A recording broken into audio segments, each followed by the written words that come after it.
A very good evening to all the final year students who have joined here for this wonderful discussion. So we have already completed our neonatology part 1 and part 2 by Dr. Prithiviraj sir, and we have taken some more case discussions and many case discussions and related important topics in our YouTube channel. And in continuation to it for your upcoming exam, so you guys have in March and for your upcoming exam, here we have the important topic that is going to be on nephrology and immunization. Both are going to have a good weightage in your exam. And today we are going to revise, and we have our esteemed faculty, Dr. Prithvi sir, with us today for enriching your knowledge and for helping out for your exam. If you have any doubts related to the subject or related to the preparations, you can very well post it in the chat box, as well as you can very well post it in our group so that he will be like explaining you. Thank you so much, sir. Now I hand over the session to you. Thank you, Raghurandan. So today it's our third session of our rapid revision series. So initially we were planning for sessions even before this today, but because of my busy schedule, I couldn't took that classes on as per the schedule. But since the exams are coming, like from March first week, of many universities are starting that exam university uh, theory. So our for next 3 weeks, which we have planned around 5 to 6 classes, which we will cover around 2 hours per session. This will be a rapid revision series where we will be discussing the important questions, which will be most likely to be asked in the theory as well as the viva. So I am not going to. It is not a regular class which I was taking before in neonatology. I took a lot amount of time to explain, but these classes will be a crisp sessions where the important points which your examiner will want in the exam, the words which they required to hear from you. So these are the things which I am going to share. The way we have to write in the exam, what are the points we have to focus while writing, what you should avoid. So I will be giving some kind of exam-oriented tips and the concept which you may remember during your exam. So this is a simple exam revision series. So to learn more about this concept at this time is not possible because within 3 weeks you are going to have your exams, final MBBS exams. So better to remember the important points which examiners want from you. So these are the things we are going to discuss in the today's session. So revision of important topics which are likely to be asked in your final professional exam. That is a major chunk in our today's discussion. This to the point which the examiner will look from your answer sheet, flow chart and diagrams. So for all the MBBS students who are going to write your exam within the next 3 weeks, don't write paragraph essays because no examiners are that to they have no time to read that kind of paragraph. If you go with the flow chart and diagram, they will understand that you know the concept. So that will fetch you more marks. So that is the way you have to earn to score good mark or highest mark in that particular topic. You do which is very in a smart way. That is by doing a flow chart or diagram, which makes very simple for the examiner to evaluate the answer, and they also understand that you know the concept very well. So this is an important thing of our today's lesson. I will tell you how to make that kind of flow chart and diagram by the question they're asking. So doubt clearing session will be at our end of the class. So first we will start with nephrology. So this is a question that was asked in some revision exam of some Kerala University. So we will go with the question. 5-year-old child is brought with complaint of passing cola colored urine. So the word cola colored urine. This is one clue for you. Since 1 week. Okay. Also having headache for past 2 days and reduced urine output since 2 days. On examination, you are seeing a facial puffiness and the child is pale. Heart rate is 80, respiratory rate is 38, and BP is 150 by 92. Abdomen is distended, but there is no shifting dullness or fluid drift. That is, ascites is present, but not a massive ascites. And you are seeing a scar present over the lower lip. So first question is, what is the probable diagnosis? What is your differential diagnosis and argument in favor of the diagnosis? What are the investigation you will order in this case? Fourth one is complication, effect, and its management. Fifth one is treatment. So now our this is the way the exam is going to be. This is the first exam where the 100-mark paper is has been set up for this from this 2019 batch. So we'll have a two case-based case-based scenario essays. So the further discussion in our class will be based on this kind of cases. So you are seeing three cases: cola colored urine. So that tells that is kind of hematuria. Headache for past 2 days and reduced urine output. So what does it tells you? So the child is having an headache along with a reduced urine output, cola colored urine. So the child is any case in nephrology when there is an decreased urine output and facial puffiness, you will always see either it could be a nephrotic syndrome, whereas or a nephritic syndrome. So in this case, that's a passing of cola colored urine. That itself tells it is a hematuria. So in hematuria, when a gross hematuria happens, then this most likely goes in favor of nephritic syndrome.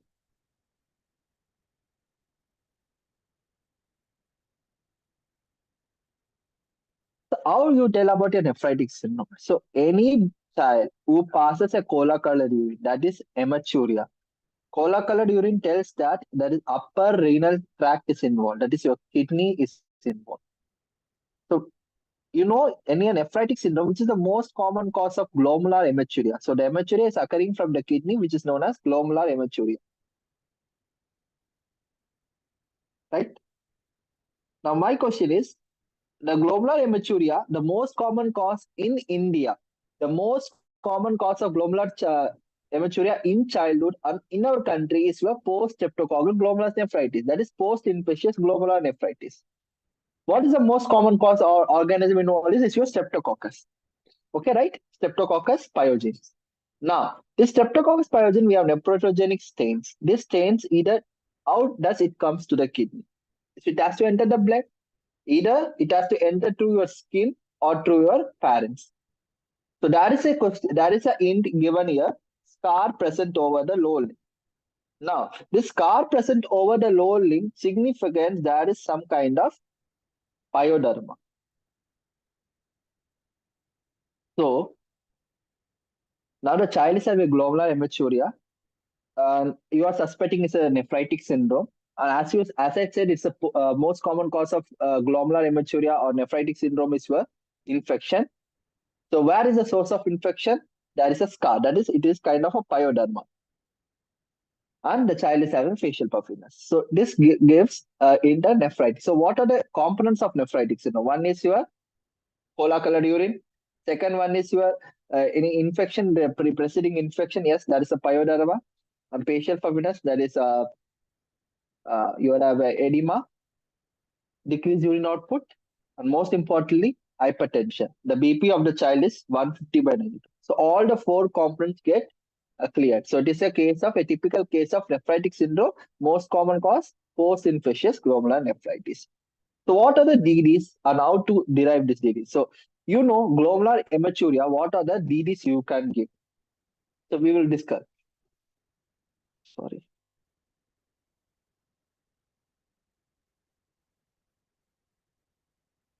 Wait a minute.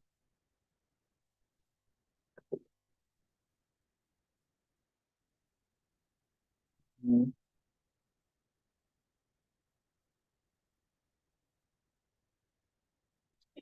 So when you see this, glomerular sorry for okay. As I said, the post PSGM. This is the most common cause. Sorry.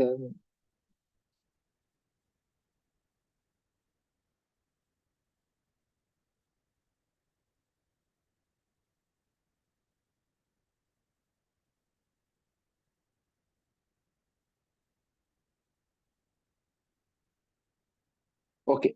So I guess everyone is seeing this.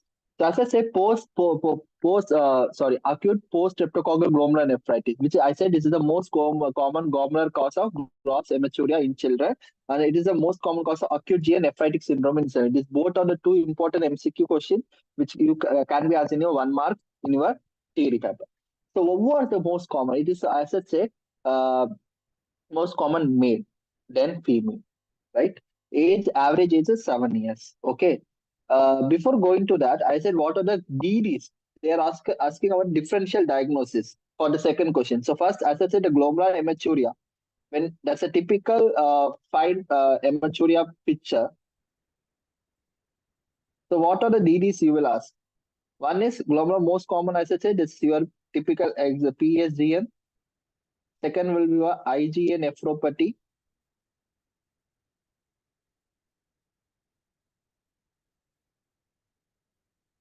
Third, your CT glomerulonephropathy.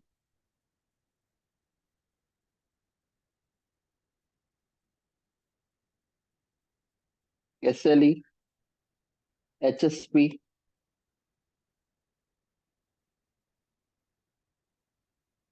So these are the few exam. Nephrotic syndrome. In this case, whether it could be a nephrotic syndrome, yeah, it's a nephrotic syndrome can be taken as a consideration if it is a nephrotic syndrome with significant lesion.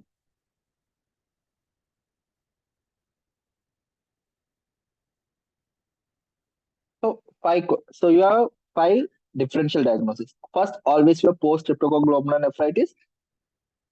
How you favor it? As I said, there is a glomerular hematuria in the form of cola-colored urine. Second point, the child is having facial puffiness that indicates edema.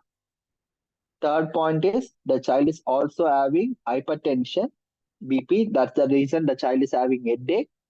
Fourth one is there is a so fourth one what you are seeing in that reduced urine output, oliguria. So four diagnosis point: PSGN, that is edema is present, decreased urine output, BP, and your cola-colored urine, that is your hematuria. So this is the way you justify the answer. PSGN, as I said, it is the most common glomerular cause of gross hematuria and more commonly seen in male. Age is for 7 years. As I said, the most common is group A beta hemolytic streptococcus, either by a throat.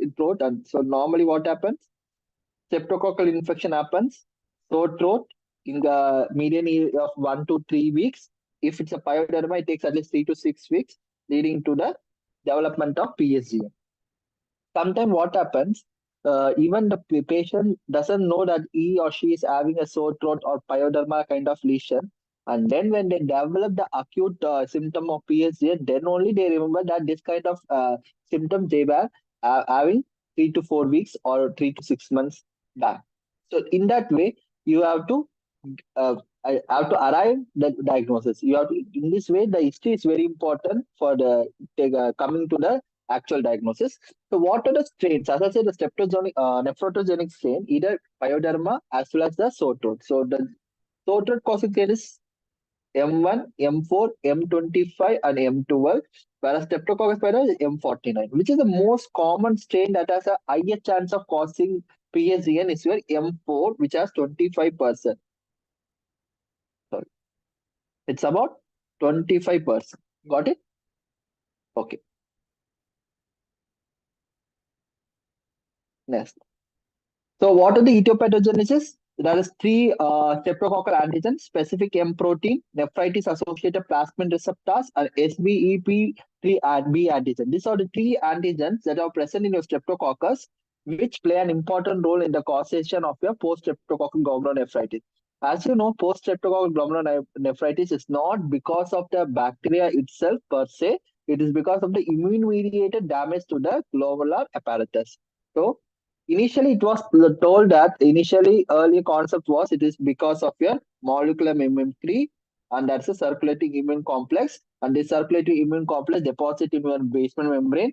As a result, the child developed the sign and symptom of streptococcal glomerulonephritis. But actually, in recent changes, in recent updates, it has been found that there is no such circulating immune complex is seen in most of the case, whereas these three antigen, what said earlier, that is your streptococcal pyogen exotoxin B, nephritis associated plasmin receptors, and your specific M protein, they get attached to the glomeruli, where they act as a new antigen, get attached to the glomeruli, and the antibodies are produced against this antigen that has been attached to the glomeruli, and this in turn causes in situ immune complex formation. This is the recent pathogenesis of your post-streptococcal glomerulonephritis. So I have a note over it. So no serum sickness. So the most common pathogenesis that is involved in the post-streptococcal glomerulonephritis is in situ immune complex formation, right? Next. What is the clinical features? See, the clinical features, as I said, there will be a sore throat, pyoderma preceding. After that, the child will have acute onset of acute nephritic syndrome like gross hematuria, hypertension that is severe leads to hypertensive crisis, oliguria, then hypervolemia leading to pulmonary edema, and mild to moderate proteinuria. So these are the three. First, they will have a gross hematuria. Mostly it resolves by 2 weeks, maximum 4 weeks, followed by oliguria, followed by hypertension because of sodium retention, and second renin for production, and that in turn causes secondary damage either to a pulmonary edema can happen, or else the child may develop hypertensive encephalopathy, and then they have a subnephrotic range of proteinuria. Atypical. How does the child? Now the child is presenting with headache, and that's an hypertension. Hypertension with headache in a nephritic syndrome, always suspect hypertensive encephalopathy known as posterior reversible encephalopathy. Press. What is that? Posterior reversible encephalopathy syndrome, which is most common complication of hypertension, severe hypertension that causing damage to the posterior occipital lobe and leading to the syndrome called as press. This is seen in 10% of your patient develop this kind of symptom, which is known as press. So in this case also there was a headache along with raised BP that in turn tell us that the child is having a symptoms like a hypertensive encephalopathy. So what is the pathology you will see? Simple. When you go to the gross histopathology, you will see all the glomeruli are enlarged and ischemic and capillary loops are narrowed. And there will be proliferation of mesangial cell. Immunofluorescence, you will see granular deposit of immunoglobulin G and C3. This is very characteristic. When you do an immunofluorescence, you will see IgG and C3 deposit, which is seen as a starry sky appearance. It is a starry sky appearance, right?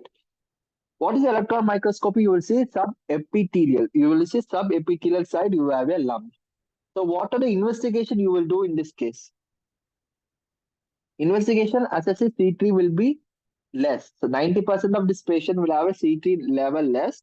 They will have mild anemia because there is a gross hematuria. As a result, there will be because of volume overload, volume fluid overload because of oliguria that called hemodilution, and loss of RBC in the urine that also lead to anemia. Burn and serum creatinine will be going to raise. And on urine analysis, this is very important. Glomerular hematuria, you will see RBC dysmorphic, RBC cast, proteinuria, that is subnephrotic. What is subnephrotic? Less than 40 mg per kg per meter square per minute.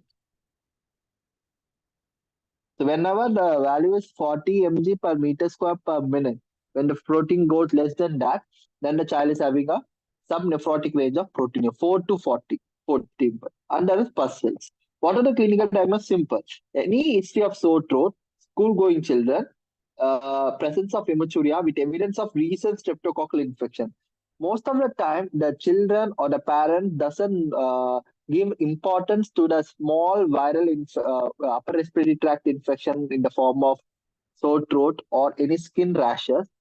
which they will tell you once only the child develop this ASP, that is acute post-streptococcal pulmononephritis. Then they will tell that yeah, the child had this kind of symptom before around 3 to 6 weeks. So there will be a recent evidence. If the parents are unable to tell about that symptom, then how you can get derived diagnose it by doing ASO. Raised ASO titer tells us what? And DNASB. These are the two important lab parameter for your streptococcal infection.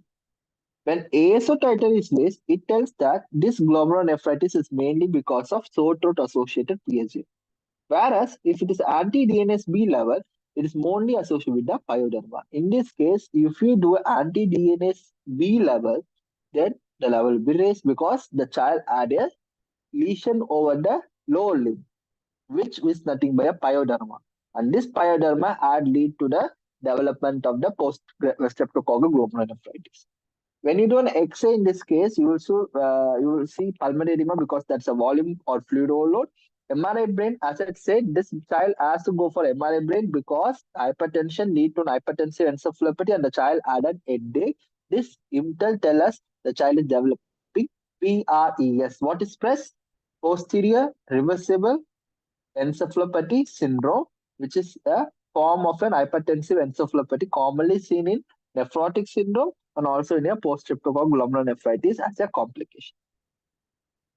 If what is the indication of renal biopsy in an acute post-streptococcal glomerulonephritis? This is a favorite question that is asked in your Viva okay of any long case when you are presenting a nephrotic syndrome or a PSGN in your clinical case.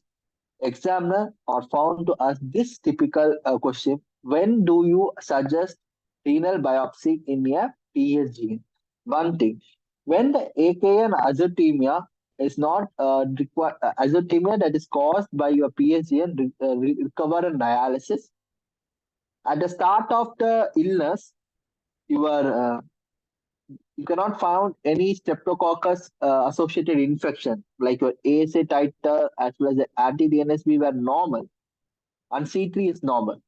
So whenever azotemia or AKA of occurring in your PSGN is requiring dialysis, when the anti-DNSB or ASO titer is normal, when C3 is normal, and that's a mixed pattern of nephrotic and nephritic syndrome, and that's a persistent low C3 beyond 3 months, a nephrotic range of proteinuria occurs after 2 weeks, persistent gross hematuria for more than 3 to 4 weeks, and more than uh, 18 weeks. So 18 months. You know that hematuria can occur. Persistent microscopic hematuria can occur up to 12 to 18 months.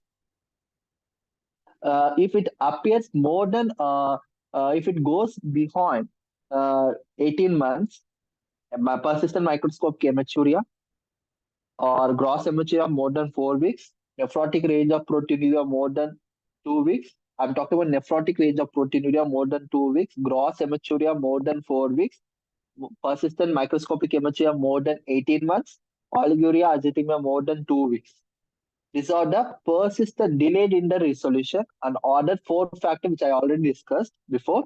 If everything is present in this case or any one of the following is present in this case, then it is this baby or the child is an ideal candidate for the for going for renal biopsy. So in a nutshell, any child with sore throat or skin lesion presents with cola-colored urine with a time interval of 1 to 2 weeks, always suspect nephritic syndrome. Watch for any complication as shown in this case. Rule out other causes of glomerular hematuria. As I said, that IgA nephropathy, HSP, lupus nephritis are infection. What are the infections? So, what are the infection that can precipitate a nephritic syndrome kind of presentation? Except from the streptococcus. You have malaria, leptospirosis. So write it down.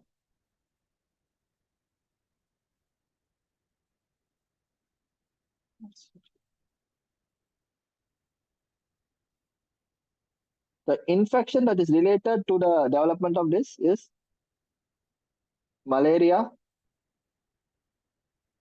leptospirosis,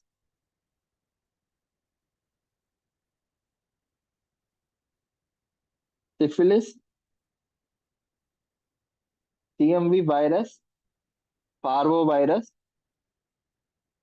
echovirus can also precipitate in nephritic syndrome.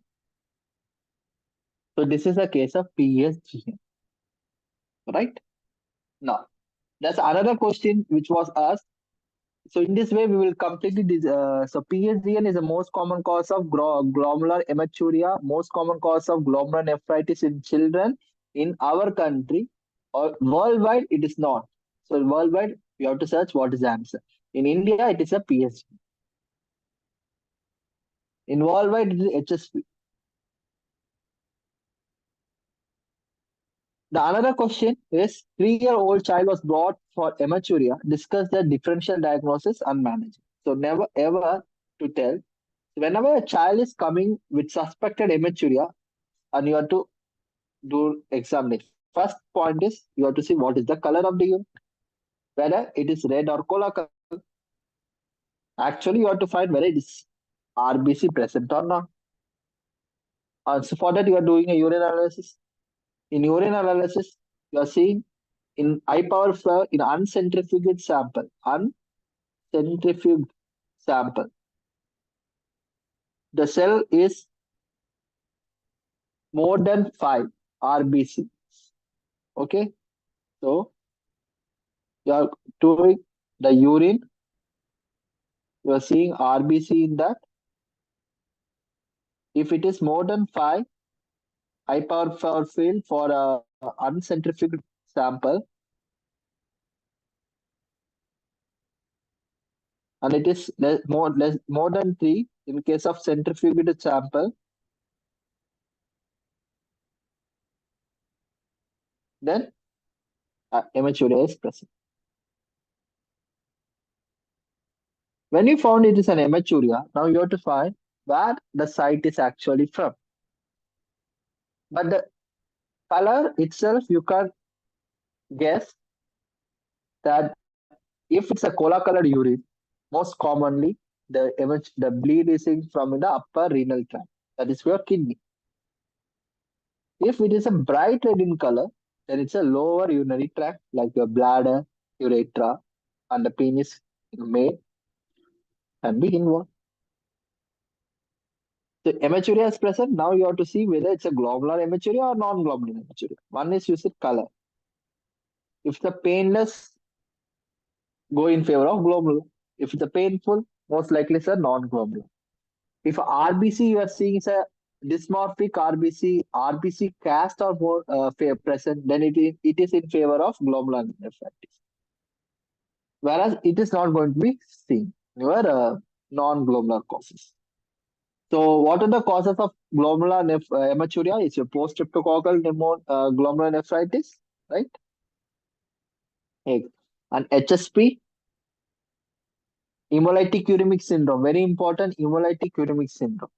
Hemolytic uremic syndrome is one of the dreadful complications that is seen after diarrhea. Any infant, this is a question has been asked previously in one or two of your exam in Tamil Nadu University. A child or any infant after having a few episodes of loose stool, vomiting, high grade fever, suddenly within 2 days the child collapsed. On examination, paleness is noted, hepatosplenomegaly present. The child is passing hematuria since 1 day. What is the diagnosis? Any diarrhea associated illness followed by the child is having an hematuria, hepatosplenomegaly, paleness, always rule out hemolytic uremic syndrome unless proven otherwise. The most common organism involved in HUS is a cigatoxin producing Shigella, cigatoxin producing ETEC. So HUS is also one of the commonest cause of glomerular hematuria. Connective tissue disorder like HL, HSP, PSG, and HUS connective tissue disorder or keep few DDs for every causes. Non-glomerular cast, as I said, there is no RBC cast. It will be bright red in color, painful micturition, and you will not see that dysmorphic RBC. Either it could be tubulointerstitial, which is a drug-induced, or it's an allergy-mediated, hematological, urinary tract infections, trauma, congenital malformation, bladder stone, tuberculosis of kidney. They are the non-glomerular causes of your MHB. When you do a urine examination and you found that it's not an RBC, then you have to see whether it's an EAM plus or minus. If it's an EAM plus, only hemoglobin is present. EAM plus can be because of myoglobinuria or hemoglobinuria. Even the EAM is not present, then it is a red urine, non-EAM, non-RBC. So what are the causes of red urine without RBC and without hemoglobin? So these are the causes. One is red urine cause if the child had a candies. Candies injection can also produce red color urine, and most common, which you know, it's a beetroot injection. Apart from there are few drugs like your ibuprofen and one of anti-TB drug, that is your rifampicin, nitrofurantoin. Nitrofurantoin is used for the treatment, like it's used for the prevention of urinary tract infection, recurrent UTI in a VUR child, right? So what other causes like melanin, urate crystal, tyrannosis? Urate crystal will always produce a pink color urine.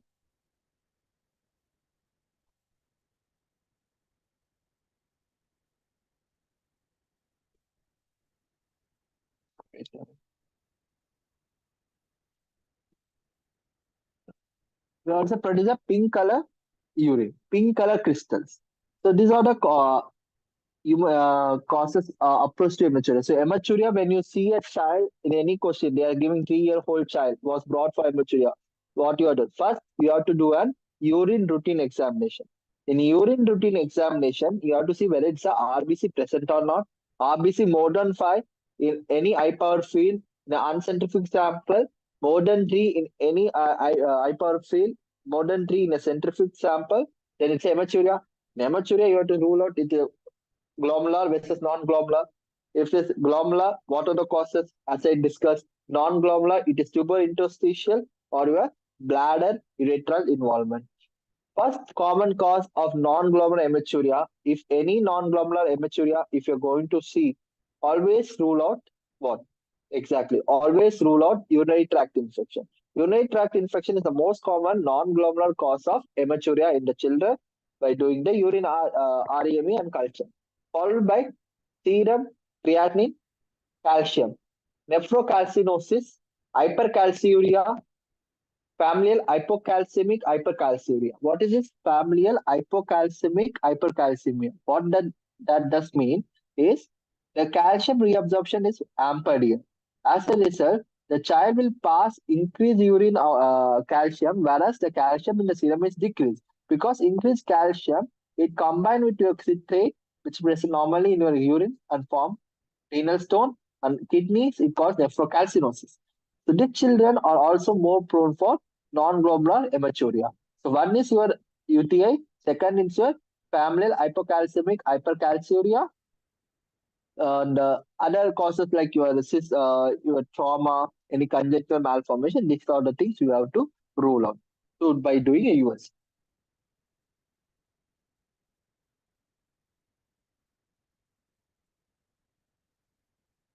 So this is a thing which I said. Dysuria is always present in a non-glomerular, not in glomerular. Systemic complaints like you will have edema, pharyngitis, rash in glomerular, whereas here non-glomerular you have a fever in case of urinary tract infection, loin pain in case of calculi or pyelonephritis. Family history, deafness, kidney failure present in the glomerular, suspect Alport syndrome. Non-glomerular, if calculi is present as such a hypercalciuria, that is familial hypocalcemic hypercalciuria. Hypertension edema is more common in your glomerular, not in non-glomerular. With exercise, if it's going to produce hematuria, Exercise predisposing hematuria, that's a condition known as nutcracker syndrome that is present in your non-glomerular cause. Abdominal mass is always present in non-glomerular because any kind of Wilms tumor, obstructive uropathy that in turn causes non-glomerular cause of hematuria. Urine color, as I say, that's a tea cola colored you will see in glomerular, whereas a bright red is seen in non-glomerular. Proteinuria 2 plus will be seen in our glomerular. 1 plus or trace in your non-glomerular. Dysmorphic RBC in favor of glomerular. Red cell cast is also favor of glomerular cause of hematuria. Hypercalciuria is seen in your non-glomerular, that is your familial hypocalcemic hypercalciuria. Crystals are mostly seen in your non-glomerular. So in this way, you differentiate the glomerular versus non-glomerular. Right? Okay. So this is where you approach hematuria. Now, another question, gross hematuria, as I said, how to differentiate IgA versus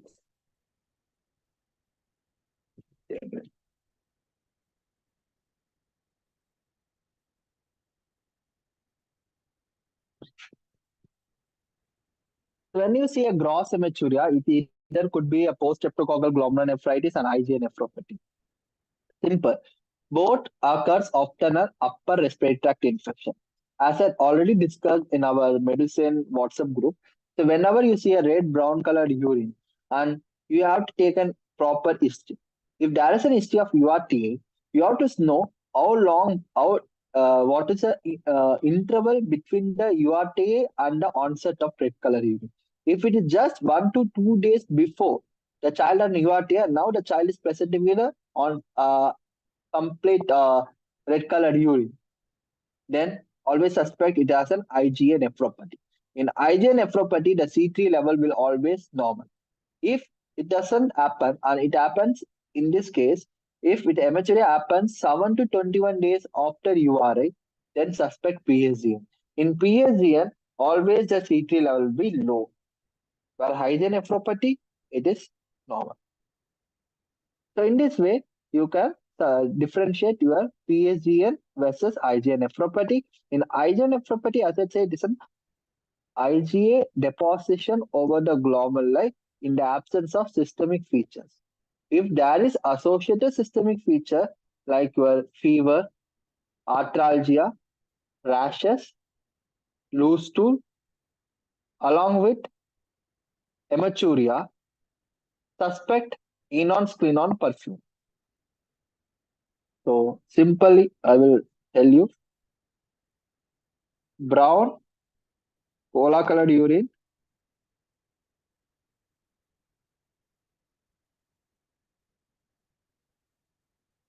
this hematuria. Then you are saying URTA present.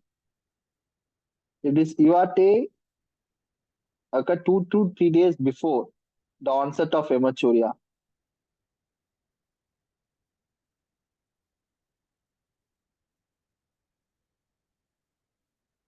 then it is IgA nephropathy. IgA nephropathy is the most likely cause. But if IgA nephropathy in the absence of systemic feature,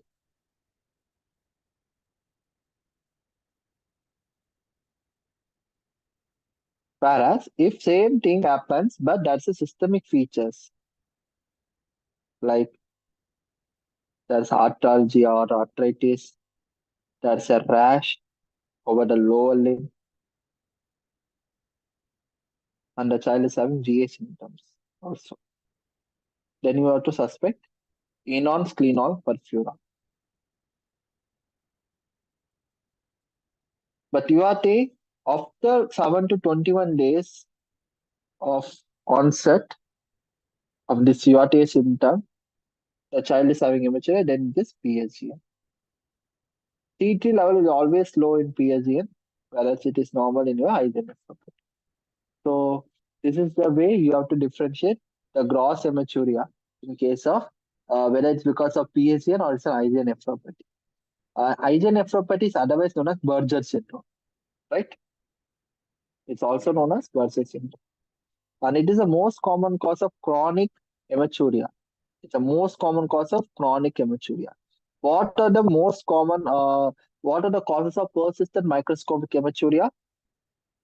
Anyone? Remember the three causes? This is your Berger syndrome, Berger's disease, that is your IgA nephropathy.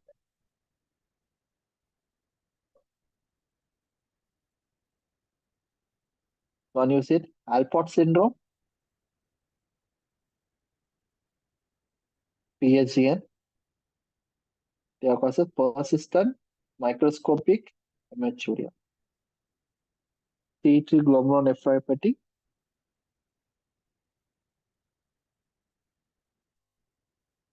They are the causes of persistent microscopic hematuria.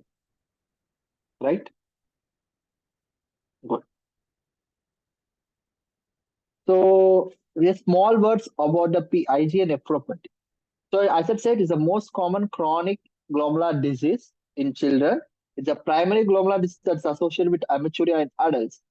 There's a characteristic deposition of IgA in the glomeruli without or in the absence of any systemic disease. Any systemic counterpart where there will be IgA deposit in mesenterium along with the IgA deposit in the skin and other organ, then as I said, it is a inon-squinone porphyra. This is very important. Etiophytogenesis, it is idiopathic. So what is the thing happens here in IgA nephropathy? Simple. Normally what happens, the patient IgA, which is a immunoglobulin A, which is a regional specific immune globulin. It acts region-wise. That's respiratory mucosa, intestinal mucosa produce their own IgA. So it's a region-specific. Normally it has to go some kind of modification, post-translation modification. You have learned in your biochemistry. When that doesn't happen properly, when there's a poor glycosylator, galactosylator IgA, and normally galactosylator IgA, that is post translation protein formation, if it had occurred normally, the body will recognize it as a self antigen, right? But when it is not occurring in a proper way as per the plan, and there is some kind of poor response over it, the body will treat it as a new antigen. What is new antigen? Which is foreign to the body. Now the body will produce autoantibodies to the IgA. That means the IgA produced by the body is being processed as an autoantigen or as a new antigen by the body. And for that IgA, for that antibody, an autoantibody is produced by the body. This both will form a complex, that is immune complex, and that get deposited in the mesenterium and all causes the all sort of problem. So in upper respiratory tract infection, what happens? Why there's an importance of upper respiratory tract infection predisposing to this condition? So anyone can answer it? Why an upper respiratory tract infection predisposes to an IgA nephropathy? I have given the answer itself here. As I say, your respiratory mucosa as well as your intestinal mucosa, they have a specific lymphoid tissue called as MALT. M-A-L-T. What is M-A-L-T? Respiratory mucosa or intestinal mucosa. They have MALT, that is mucosa associated lymphoid tissue. Mucosa associated lymphoid tissue. So what does this? So they produce a region-specific antibody, that is IgA, in response to any antigen. So the upper respiratory tract infection, the virus is an antigen. The IgA is produced for them. But as I said, this IgA is not a proper antibody because of this translation. It's a poorly galactosylator. One. When that's a proper formation of antibody is not produced, now body will think what? Array, this is not a this is not our antibody. This is not ours. So it will treat it as a new antigen. So now this will act as a new antigen to the body. Now this new antigen, there will be an antibody produced by that, and they form an immune complex. Now this immune complex will get deposited in the mesenterium and will form the immune destruction, and other cell will have an hematuria. They have a recurrent gross hematuria. Typical. This is the typical words you have to say. Recurrent gross hematuria of each episode occurs after every year. This always occurs after every episode and it lasts about 2 to 5 days and resolves. Along with some microhematuria, mixed nephrotic, hypertension can be present. So what you will see in the lab, IgA level will be elevated. The serum IgA level will be elevated, against which the autoantibodies are produced. The immune complex will be formed, and this immune complex deposits the mesenterium, and they will call it recurrent hematuria, recurrent gross hematuria. What is the investigation of choice? Is a renal biopsy. You would where messenger proliferative pattern would be seen in the light microscope. C3 level is always normal. C3 level always low, 90% low in case of post-streptococcal glomerulonephritis, whereas in IgA nephropathy, it is normal in 90%. So that is a clear-cut difference. 90% patient have C3 low in PSGN. IgA nephropathy, it is normal in 90%. So what is the treatment? To reduce the proteinuria, IgA deposit in the mesenterium will be seen. What is the treatment? We have to treat the hypertension proteinuria. For that, ACE inhibitor. This ACE inhibitor is has an anti-proteinuric effect. As a result, you give an ACE inhibitor. Sometimes they are used omega-3 fatty acid can be used to reduce the progression of disease. If that's a severe persistent microscopic hematuria, proteinuria, then you go for oral steroid. Persistent proteinuria, we give steroid because it has immunomodulatory effect, which is we give in MCNS also. Most of the time, what happened, 30% of children who are having IgA nephropathy, in future, they go into the ESRD, that is end-stage renal disease. So this is a IgA nephropathy, which can be asked in your exam. Now, another question we are having, this is also one kind of case-based scenario. Let's see what is this. What is this? You have a case. 5-year-old boy came to OPD with gradual onset of generalized edema associated with decreased urine output. There is no history of discoloration of urine. So first question, there is no history of discoloration of urine. What does it mean? There is no hematuria. And that's a generalized edema. You see, that's a generalized edema with decreased urine output. Got it? So that is an edema and decreased urine output. But the urine is normal. So hematuria has been ruled out. So edema plus decreased urine output. There is no history of liver or cardiac disorder. Why? This is important. Anasarca. What are the causes of anasarca? Liver disease, decompensated liver disease, congestive cardiac failure, and your nephrotic syndrome. Even nephritic syndrome.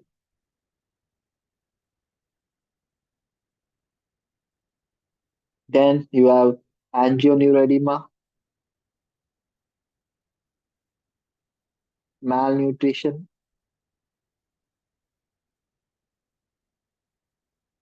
So you have malnutrition, angioedema, nephrotic syndrome, nephrotic syndrome, CCF, liver disease. So they are the cause of anasarca. What other can be protein losing enteropathy in a chronic failure to try, or any protein losing enteropathy you can write PLE. That is different from your malnutrition per se. So these are the causes of an anasarca. First, as I said, generalized edema with decreased urine output, so there is an anasarca. There is no history of discoloration of urine. There is no hematuria, which has been ruling out your nephritic syndrome, IgA nephropathy, all the causes of glomerular cause of hematuria. And in the history itself, there is no liver or cardiac disorder, so that is liver disease, CCF has been ruled out. And there is no similar history of the past. So there is no history of similar. So this is the first episode in the child.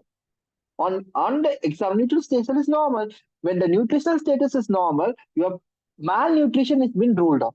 Exactly? Yes? Your malnutrition has been ruled out. So in this way, your malnutrition goes off, nephritic syndrome goes off, CCF goes off, liver disease goes off.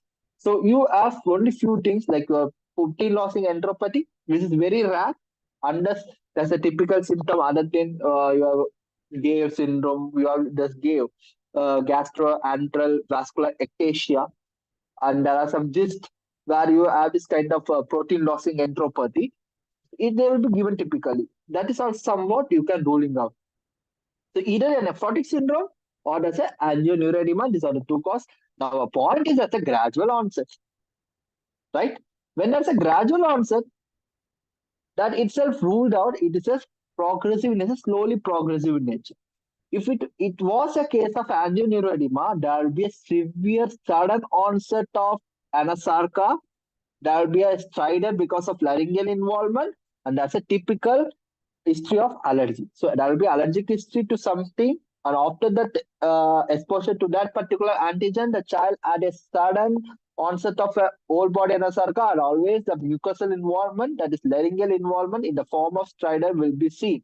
That is a angioneuroedema. That's a typical. So in this case, that is a gradual onset. So that is ruled out.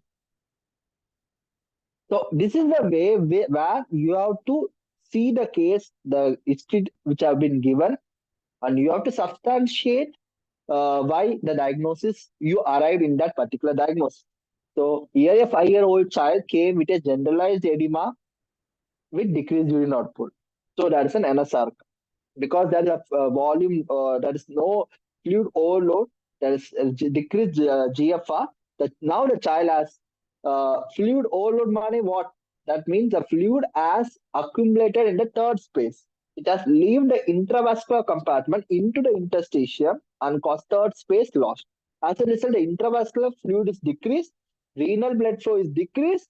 When the renal blood flow is decreased, the GFR is decreased, and now the child present with reduced urine output, which is a gradual onset. It was not a sudden. There is no discoloration of urine, so nephritic syndrome is ruled out. There is no liver disease, so chronic liver disease going for DCLD is ruled out. There is no history of cardiac disease, so there is no CCF. And then nutritional status is normal, that is malnutrition has been ruled out. Since the gradual onset, what is ruled out? Yes, it's angioneuroedema is ruled out because it's a sudden onset and precipitating factor. So in all the way, you are coming to the same condition. Pittic edema, ascites on abdomen is present, and other system within normal level, and all vitals are including the BP. Everything goes in favor of the nephrotic syndrome. So what is the most probable diagnosis? Nephrotic syndrome. I was writing for that. See this. So yeah, most probable first episode, very good. Because there's no similar episode. First episode of nephrotic syndrome. What are the DDs? I've already discussed. Your liver disease, CCF ruled out, nephritic syndrome is ruled out, angioedema is ruled out, malnutrition, protein energy malnutrition has been ruled out. Justify your diagnosis. I have already justified. What are the complication expected? And now we will discuss in the subsequent slide. So a nephrotic syndrome has been recently recently updated by your ISPN, Indian Society of Pediatric Nephrology. In the year of 2021, they have an update over the definition, management of first episode, relapse, which could be a frequent or infrequent relapse. You have to go through this each and every definition because nephrotic syndrome is a long case in your practical. So you should know in and out the definition, what are the new changes, what are the terminology used, what is steroid sensitive nephrotic syndrome, what is steroid resistant nephrotic syndrome, what is frequent relapse, infrequent relapse, difficult to treat nephrotic syndrome, what is remission, what is relapse. So I'm not going to deal with all the terminology right now. I'm just going to deal with the important things which you have to learn. And other things, please go through your books because, as you know, this is important theory as well as your practical. So you cannot miss any words from this particular topic. So I will be just discussing the important things and how to remember them. So in definition of nephrotic syndrome, initially definition have a lot changes. So initially it was nephrotic range proteinuria. What is urine excretion of protein? 40 mg per meter square per hour. Urine dipstick 3 plus or 4 plus. What is 3 plus? What is 4 plus? 300 to 1000 milligram per deciliter and more than 1000 mg per deciliter. If this both are coinciding, and warning sample UPCR. What is UPCR? Urine protein creatinine ratio. Normally it is 0.2, 0.221. If it's 0.221, it is subnephrotic. More than 0.222 is subnephrotic. More than 2, it's a nephrotic. Any one of this point, either 40 mg per meter or 1 gram per meter square per day. If urine dipstick is 3 plus or 4 plus, UPCR is more than 2. If any one of the following is present, then that is the child is having a nephrotic range of proteinuria. When this is not is present, then any one of them is not present or it is suboptimal level, that's a suboptimal or subnephrotic range proteinuria. And typical edema, this is a generalized edema. Please remember, in nephrotic syndrome, always the edema appears first, followed by oliguria. Edema, oliguria. Anasarca followed by oliguria is a victim of nephrotic syndrome. If this is not going to happen, so what it could be, either it's a nephrotic syndrome with a significant lesion or it's a nephritic syndrome. In nephritic syndrome, always the oliguria precedes the edema. And the edema in nephritic syndrome is always facial puffiness. It is not a anasarca, just a facial puffiness. Oliguria preceding edema, always rule of nephritic. Edema precedes oliguria, that is nephrotic. Edema in nephrotic is always a generalized. Initially start with facial puffiness, followed by lower limb, followed by abdomen. Whereas the edema in nephritic syndrome is always facial puffiness or periorbital puffiness, more or less. Wait a minute.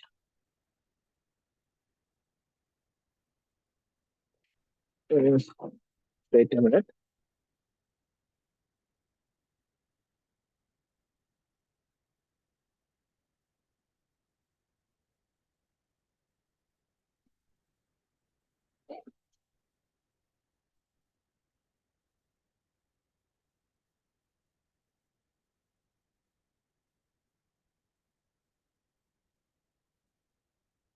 Okay.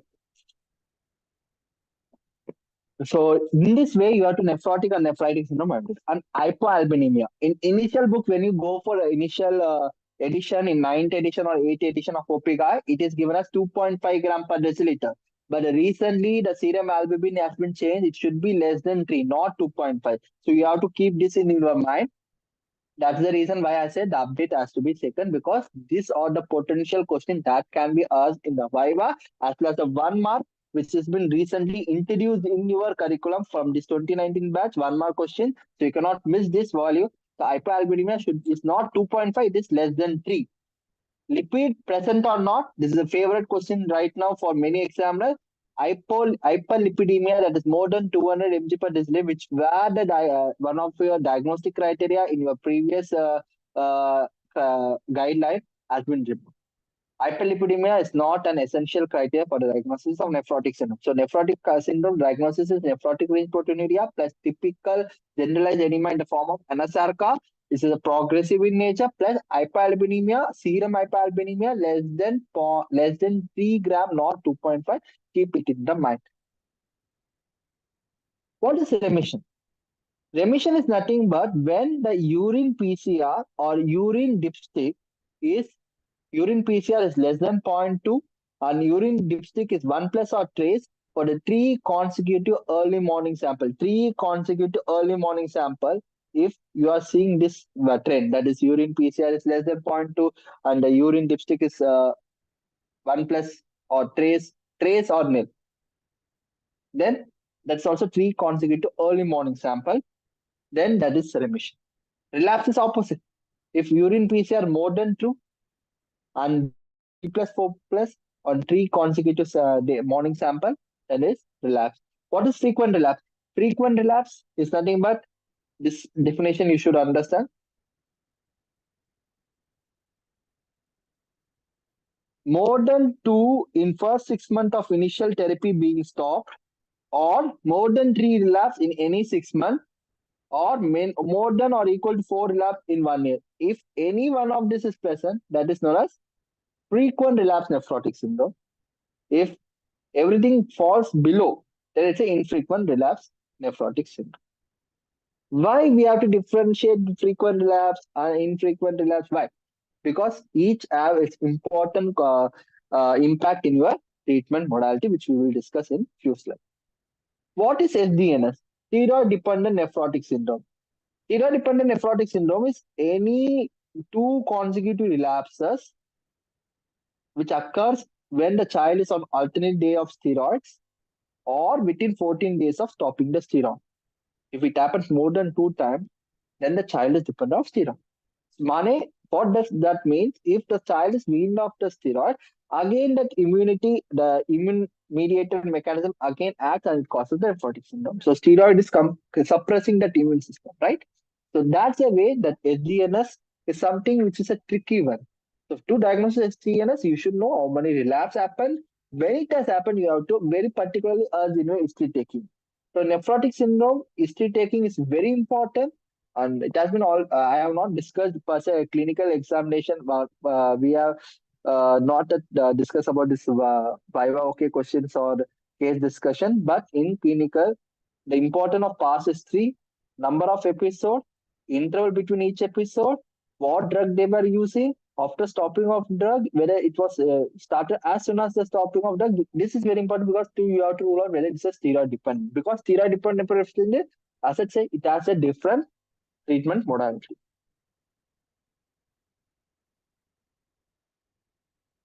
Steroid resistant nephrotic syndrome. If the child started on a regimen of 2 mg per kg per day, daily basis for more than 6 weeks, the child is taking the tablets, but the child, there is no at all resolution. Always the urine dipstick is 3 plus 4 plus. Means the child is not at all responding to the steroid. Then the child is steroid responsive nephrotic syndrome. This steroid responsive nephrotic syndrome can be divided into 2 things. It could be initial steroid resistance. Sorry. The steroid resistant nephrotic, it could be initial steroid resistant. That is, from initial on time itself, the child is having this resistance. From when the child had the first episode, you are giving steroid in the form of 2 mg per kg per day, every day in the divided doses. Even after 6 weeks, normally we give for 6 weeks, then we have to see. Even after 6 weeks, the urine dipstick is 3 plus or 4 plus, means the child's nephrotic syndrome is not responding to steroid. So steroid resistant from initial, there is an initial steroid resistance. What is late? In late, first episode was resolved by the steroid. But relapse, when the child had a first relapse and second relapse, slowly the child started to have resistance, started developing resistance to the steroid. If that happened during the first or second relapse, whereas the first episode was normal, but which responded to the steroid, then it's known as late steroid resistant nephrosis. Because these two has different clinical approach. What is complicated relapse? Because we will discuss on significant steroid toxicity. So when you say the steroid toxicity, when the high dose of steroid, when given at a dose of 1.5 mg to 2 mg per kg per day, in simplicity, if you are giving a daily dose of steroid of 2 mg per kg per day for more than 2 weeks, the child is bound to develop steroid toxicity. The steroid toxicity in the form of hyperglycemia, obesity, short stature, you have a glaucoma, and cataract. The most important type of cataract. What is the type of cataract you will see in a steroid toxicity is a posterior lenticular opacities. Please note it down. This posterior lenticular opacities is the most common type of cataract you will be noting in the uh, in a steroid toxicity causing attack. Another thing, myopathy. There will be a osteonecrosis. So the child will have a pathological fracture, and there will be a psychosis.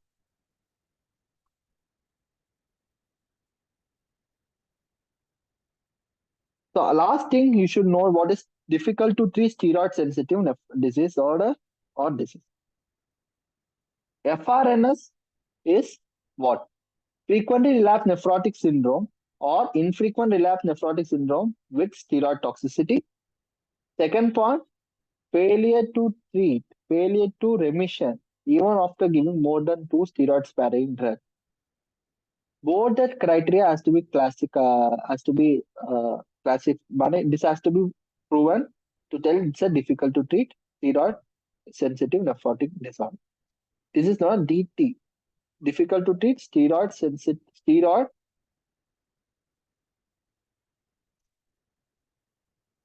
nephrotic syndrome. Difficult to treat nephrotic, not steroid. It's a difficult to treat nephrotic syndrome. That's a FRNS or significant steroid infrequent relapse nephrotic syndrome, and failure to more than two steroid sparing includes that must include levimazole, cyclophosphamide, MMS. This both must be satisfied to tell the child is developing difficult to treat nephrotic syndrome.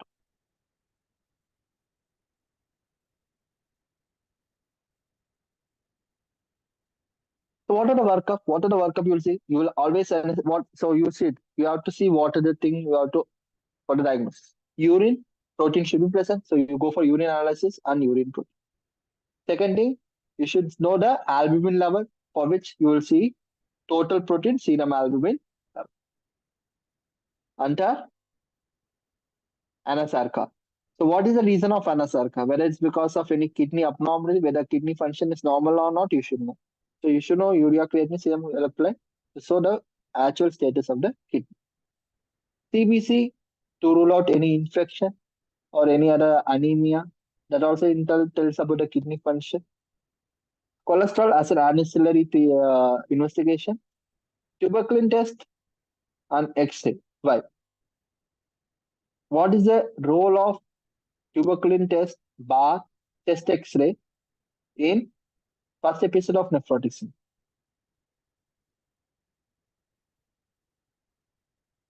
Anything?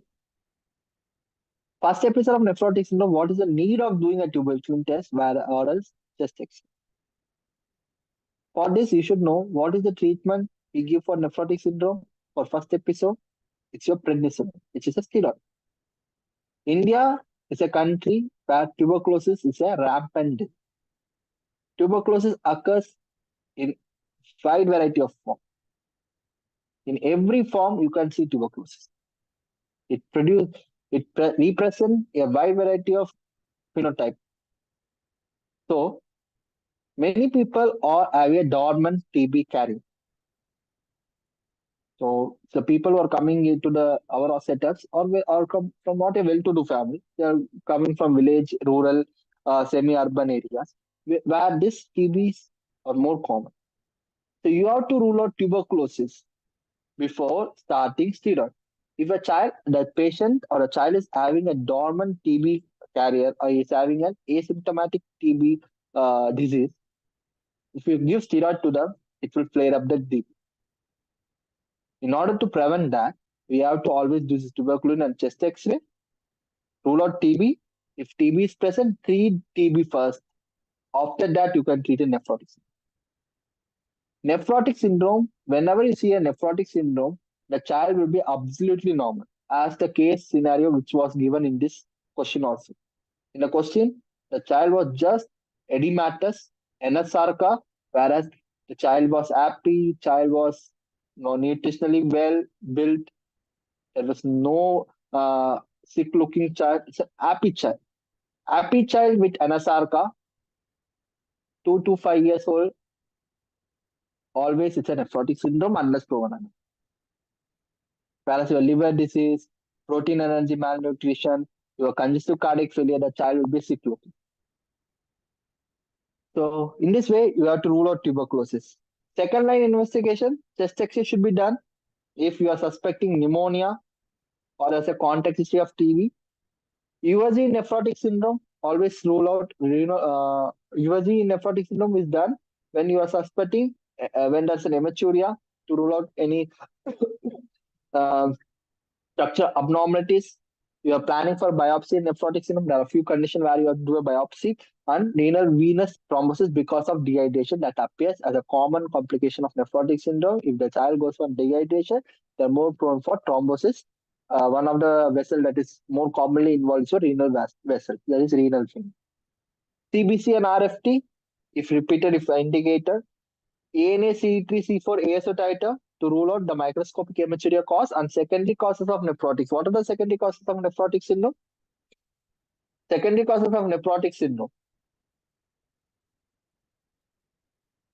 SLE, malaria, club typhus, hepatitis B and hepatitis C, drugs like your gold, penicillamine, sometimes NSAIDs, DMARCs that is used for rheumatological. So there are a few causes of secondary cause of nephrotic syndrome. So in order to rule out this SLE, malaria, club typhus, even HSP can cause the kind of nephrotic syndrome. IgA nephropathy can cause a nephrotic syndrome. So these are the causes of nephrotic syndrome which has to be ruled out. So for that you have to ANA, C3, C4, ASA, CBs as I said, why you are doing this. What are the indication of renal biopsy in nephrotic syndrome? There is a persistent microscopic hematuria, gross hematuria or AK that is not related to the hypovolemia, and you have a systemic feature suggestive of SLE, fever, rash, arthralgia. SRNS, any steroid resistant nephrotic syndrome must go, you either it's a late or initially go for the renal biopsy. And when you're going to start CNI, what is calcineurin inhibitors? Then you have to go for this. This is the recommended. After giving CNI, what is calcineurin inhibitors? These are more likely cause both kind of acute and chronic tubulopathies. Okay, it cause acute and chronic tubulopathy in the form of interstitial nephritis. Before starting on CNI, we can do a baseline glomerular status of that particular patient before starting a calcineurin inhibitor. It is not recommended, but you can do. And in biopsy, what is the ideal sample to say that your sample is sufficient? Suitable renal biopsy sample is at least 20 glomeruli must be present. How many glomeruli? That means 20 glomeruli must be present and the corticomedullary junction must be visible. If these two criteria get satisfied, then only that biopsy sample can be studied further to know what is the real etiology for the nephrotic syndrome. What is the common cause of nephrotic syndrome in children between the age of 2 to 6 years? Anyone? What is the common cause of nephrotic syndrome? It's a steroid sensitive nephrotic syndrome, SSNS. It is your,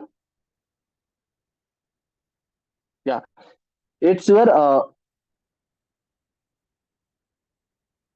what is the most common cause? Anyone?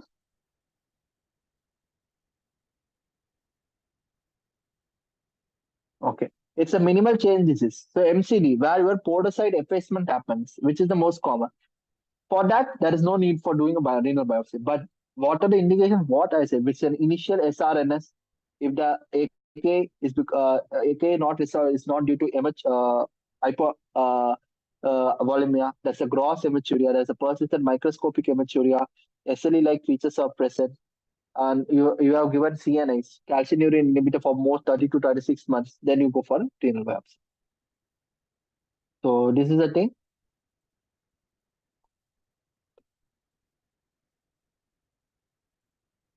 So treatment.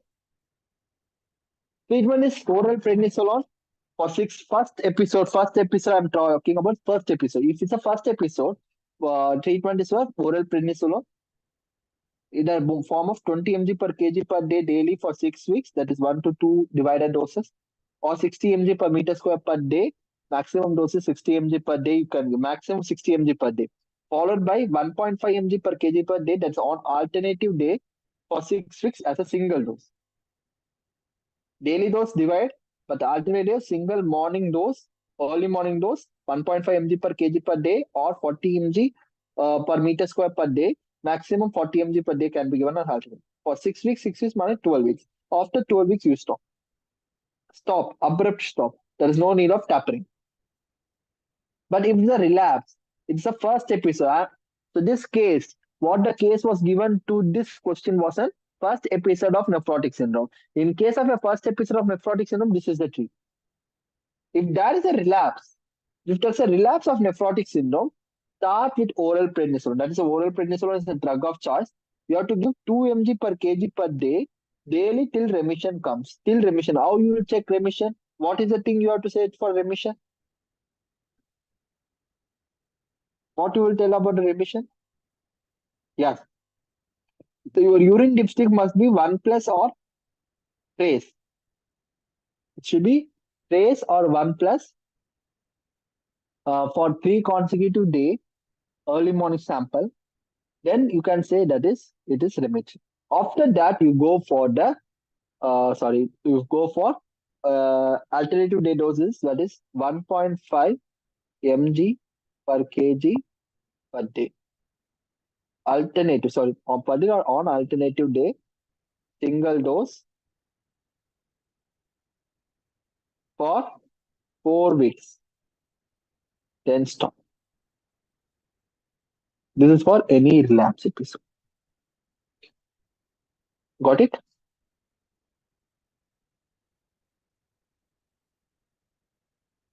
There was another question which was mention the complication of nephrotic syndrome. How will you manage steroid-dependent nephrotic syndrome in a 5-year-old male child with weight of 22 kg, puffiness of face, and urine albumin 3+? How you will manage this case? The complication I will discuss, but if any case that is steroid-dependent nephrotic syndrome, I already discussed what is steroid-dependent. When the child is on alternative day of steroid or within 14 days of stopping the steroid, the child is having relapse. And that relapse must be at least 2 times, 2 consecutive relapse. If that is present, then it is known as steroid-dependent nephrotic syndrome. So what is the treatment for the steroid-dependent nephrotic syndrome? This is different. That's the reason why the question is a question given by the examiner. That is the reason why they gave this question, because the treatment modality changes for this steroid-dependent nephrotic syndrome. So let's see what is the treatment. So any steroid-dependent nephrotic syndrome or frequent relapse nephrotic syndrome, the first line you have to go for a remission. That is, oral prednisolone must be started at a rate of 2 mg per kg per day in 2 divided doses till the child remit. After that, you have to go with the alternate day of steroid of 1.5 mg per kg per day for 4 weeks. After that, you have to taper the steroid, not stop the steroid. Tapering of steroid. This is very important. 2 mg, 2 mg per kg per day till remission. Then 1.5 mg per kg per day for 4 weeks. Then you go for 1.25 mg per kg per day for how many weeks? Anyone? Any guess? Yeah, you have to go for 7 days. It's not that 4 weeks, you go for 7 days. Then 1 mg per kg per day for 7 days. Then you go for 0.75 per kg per day for another 7 days. And at last, we will have a minimum threshold of 0.5 to 0.7 mg per kg per day. At this level, because most of the study, it has been found that for in a frequent relapse nephrotic syndrome or any steroid-dependent nephrotic syndrome, if the most of the patient respond to this is the minimum safest level at which the patient have no proteinuria.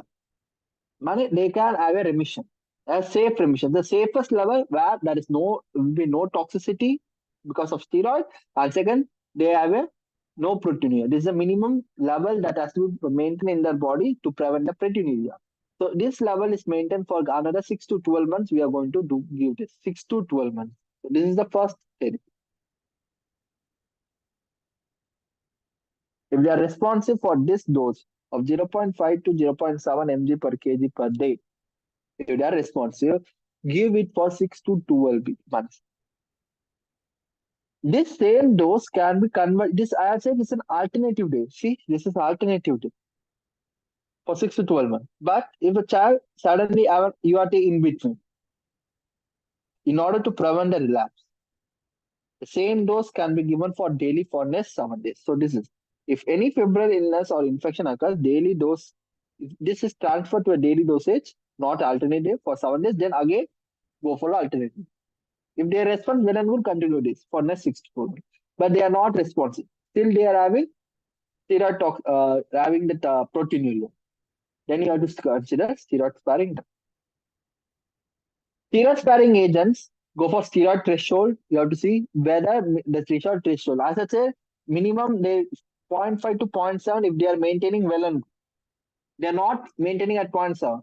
They are requiring more than 1 gram, 1 mg per kg per day. They require more than 1 mg per kg, 1.25, 1.5 to maintain that say that minimum steroid level should be more than 1 threshold so that there will be no proteinuria. If that kind of thing happens, they are more prone for toxicity, right? So look for steroid threshold if it's going more than 1 mg per kg per day, alternative day.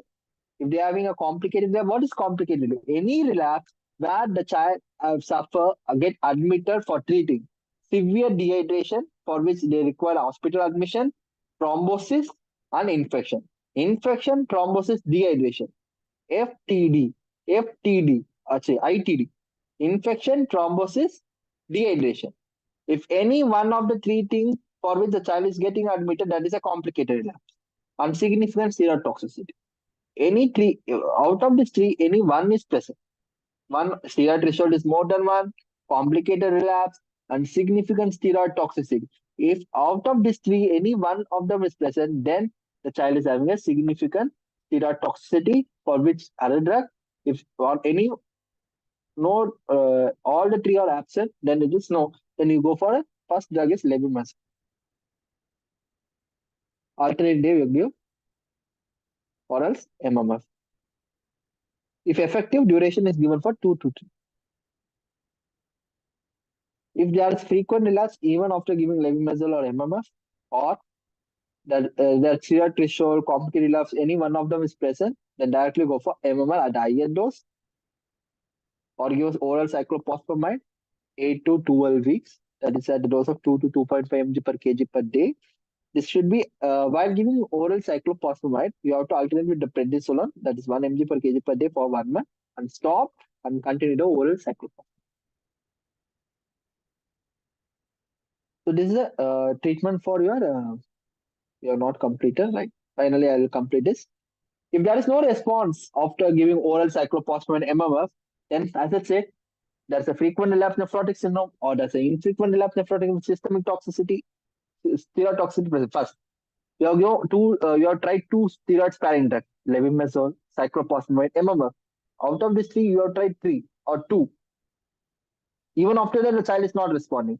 Then it is termed as DTNS, difficult to treat nephrotic syndrome. For this case, you go drug of choice will be a calcineurin inhibitor. What is a calcineurin inhibitor? You have cyclosporin and you have tacrolimus. Cyclosporin at a level of 4 to 5 mg per kg per day, and tacrolimus at a dose of 0.1 to 0.2 mg per kg per day. That will be given daily. Even after that, the child is not responding. Then you go for rituximab. That is the last drug, where you are going to control the B cells, because B cells are the one they produce immunoglobulins. This immunoglobulin is the one that acts over your podocytes and it destroys and causing the nephrotic syndrome. So we are here. There's a main immune mediated damage to the podocytes. In order to reduce that immune mediated damage, we are going up all this immunosuppressive drug. Rituximab act on your CD20, and CD20 cells are your B cells. B cells produces immunoglobulins, and these immunoglobulins act on your podocyte and damages it. We are going to shut it off. So this is the use of rituximab. The dose is 375 mg per meter square IV infusion. Till this, knowing this more than enough. So this is the way you treat a steroid-dependent nephrotic syndrome. Steroid-resistant nephrotic syndrome is different, but I guess that is too much for the undergraduate. So I'm not going to deal the steroid-resistant nephrotic syndrome. If anyone needs it, I will share it on the group so that we give a glimpse, because we don't know what the examiner thinks of, and they can even ask steroid-resistant nephrotic syndrome.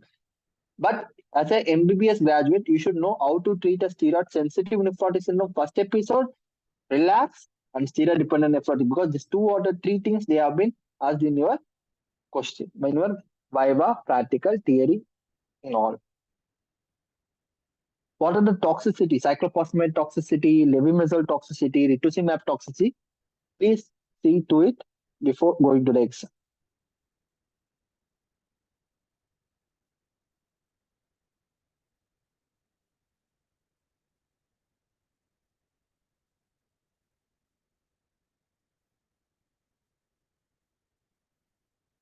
So there's another thing which you should know is what is the management of the complication. One is most important complication, that is the worst complication seen in every case of nephrotic syndrome, is your dehydration.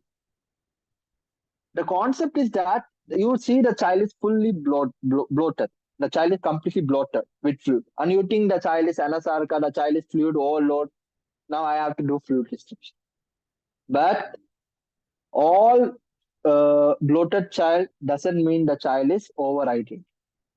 Because nephrotic syndrome, we have two theory: underfill theory and overfill theory. In underfill theory, what happened? Because of what happened in underfill theory, please know that because in underfill theory, your fluid get redirected from intravascular into the interstitial tissue. So that's the third space. So you will have subcutaneous edema, ascites, parietal edema, pleural effusion, so what? And pulmonary edema kind of. So you think because of this bloated appearance, the child is completely fluid overload. Actually not. The fluid has been reaccommodated into the third space. Actually, the intravascular is contracted.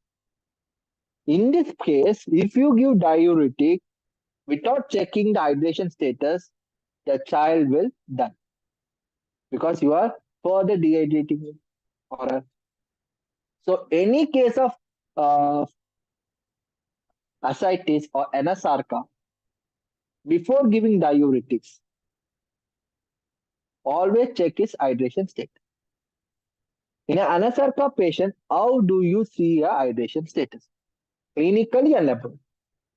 Always the laboratory values will help in this anasarca, because generalized anasarca you cannot clinically assess at a first go. In that case, lab data will help you a lot in order to delineate that, because the child is having dehydration. If that child is having dehydration, your treatment protocol is completely changed. If there's an not yet dehydration, then you go for fluid overload management, right? So what are the clinical features of hypovolemia? Abdominal pain, nausea, vomiting, lethargy, CRT, tachycardia, cold commisline, and poor pulse. If all these features are present in a child with an anasarca bloated child, always suspect there is some kind of dehydration is present. So where you cannot use diuretics. Biochemical paradigm, because that's a dehydration, hemoglobin get concentrated, as a result, the hematocrit increases. Fractional excretion of sodium. This is reduced at less than 0.5. Blood urea creatinine ratio, whereas urea is more, creatinine is less. That's more than 100.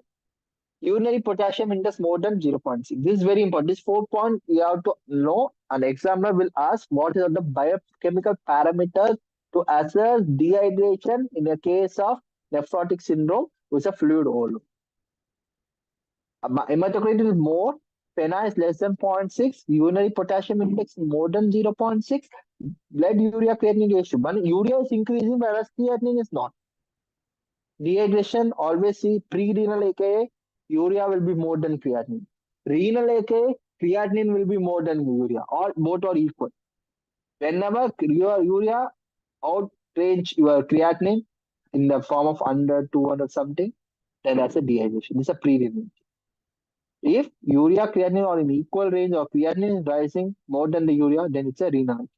So these are the four factors you have to see whether the assess of hypovolemia. So how do you treat this hypovolemia? Yes, this is the flow chart. See, this is the so as I said, edema at onset of at disease onset or relapse. You assess for hypovolemia by the clinical lab parameters, and you start prednisone. You are seeing that is an hypovolemia present. Then give normal saline 10 to 20 ml per kg over 30 minutes. Repeat if hypotensive. If hypotensive, if BP falls below the normal value for that particular age and gender height norm, if the BP falls or it is in the hypotensive range, you can repeat it.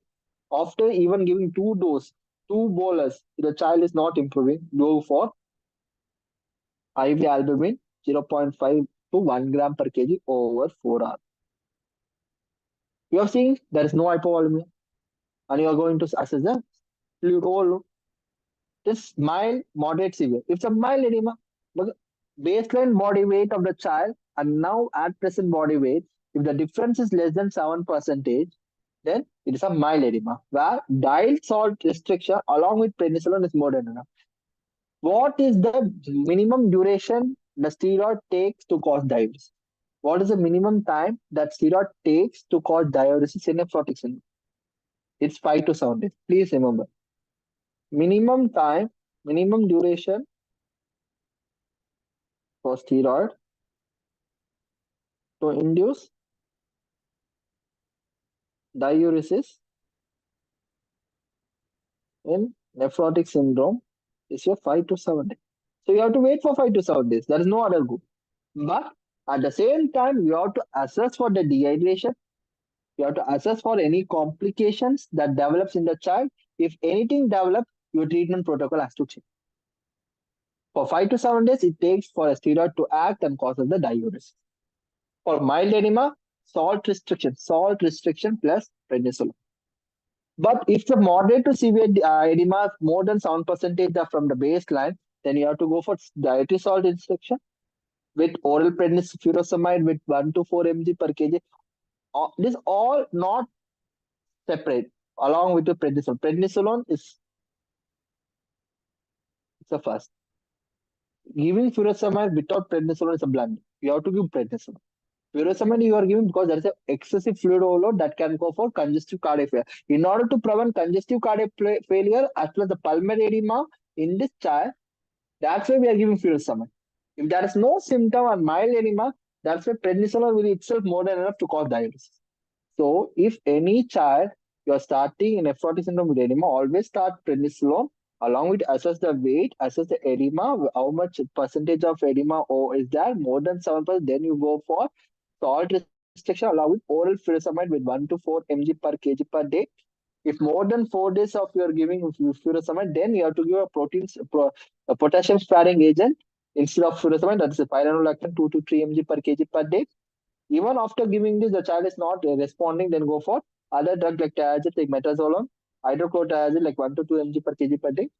Even after the child is not responding, you go for IV. Instead of oral, go for IV furosemide is 1 to 2 mg per kg bolus. Repeat every 12 hours. Then you followed by an infusion of 0.1 to 0.4 mg per kg per hour. And if it's refractory even after that, then you have to go for IV albumin infusion in the form of this. IV albumin 20%, 0.5 to 1 gram per kg over 4 hours. That is followed by an IV laxis of 1. Laxis is nothing but your furosemide, 1 to 2 mg per kg at end of the infusion. Even after the child is not at all improving, the final resort is for isolated ultrafiltration. So this is the way the edema has to be treated in a case of nephrotic syndrome. So what other complication you will suspect? Infection, as I said, thrombosis. Three things: infection, thrombosis, dehydration. One is dehydration. I have completed. Thrombosis, as we manage accordingly, and then is infection like peritonitis, pneumonia, cellulitis, sepsis, varicella.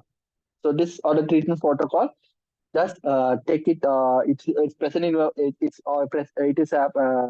can see in your book, Opika, go with it. Okay, I will share this in a group also. Go to it. In that question, we had a one question. Last question, can you see? Mention the counseling point for the prognosis and immunization plan for the children. Right? So, what is the answer for this? Anyone? So, what do you advise for the immunization? This is a very important point. For Viva question, theory question, they can even ask uh, as a 5 mark immunization in a child of nephrotic syndrome. Simple. Any immunization in the case of nephrotic syndrome because it has some value. Why they are asking that specific question? Because there is some clinical relevance in it. So please see the principle of immunization with live vaccine in patient with nephrotic syndrome. Live vaccine, please important. I am not worried about the inactivated, killed, subunit, toxoid because they are not a there is no any living thing is present, right? Killed subunit toxoid, there is no living thing. It's just a particle protein. Whereas a live vaccine is an organism. Nephrotic syndrome, what happened? You know why? In the nephrotic syndrome, even without giving any steroids, I'm talking without steroids, they are more prone for infection because they lost all the complements. The immune system complements is a very important integral part of your immunity. So they are losing it in the urine.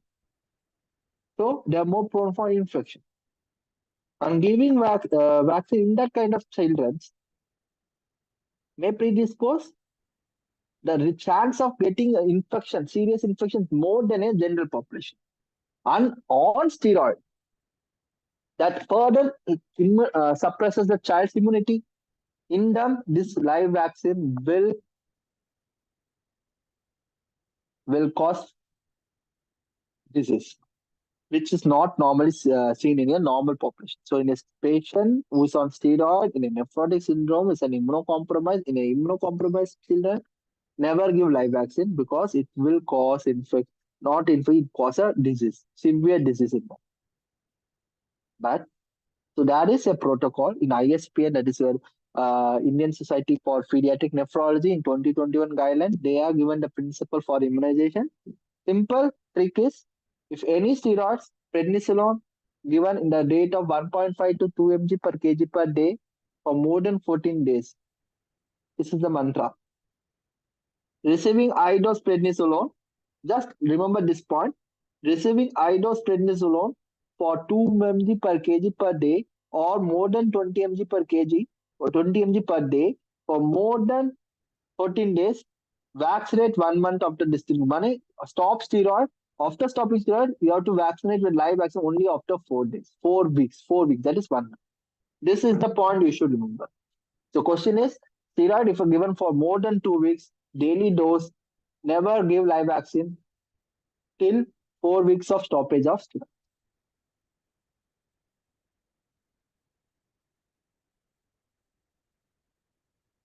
If the child is not, if the child is receiving, I dose them for less than 14 days, for more than 14 days, I say 4 weeks. If it's less than 14 days, you can give steroid, so you can give vaccine as soon as you discontinue steroid.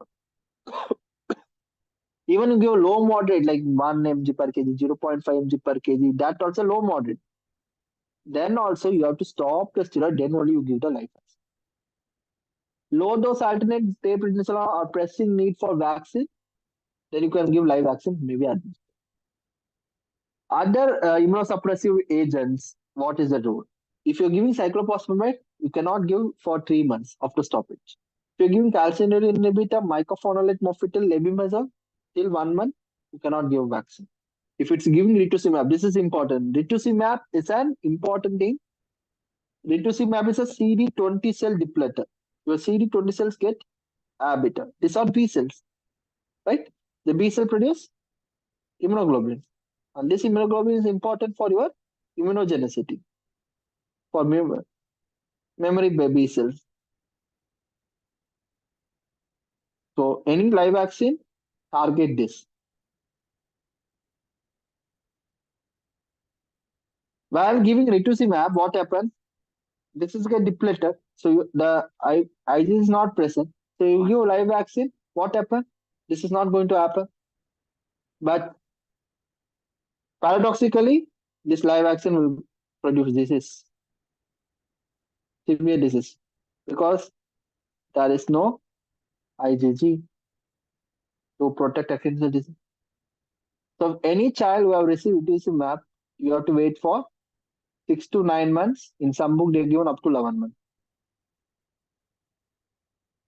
Avoid live vaccine until B cell result is 6 to 9 months.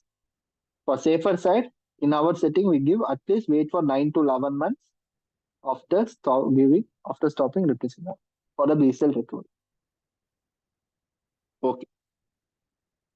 So what are the vaccine you will advise for them apart from the normal live vaccine? What are the optional vaccine? One is pneumococcal conjugate, varicella, influenza that is given.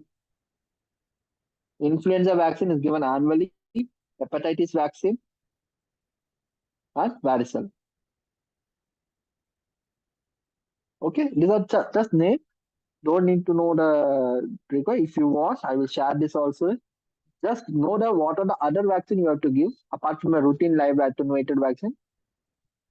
Why we are giving this? Because they are more prone, because they are more prone for infection, right?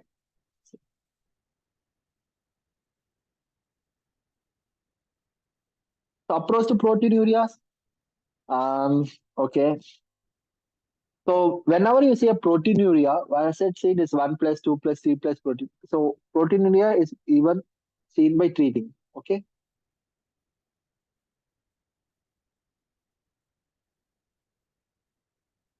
So proteinurias.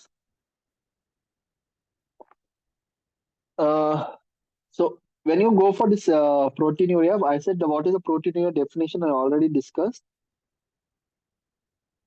You go for UPCR.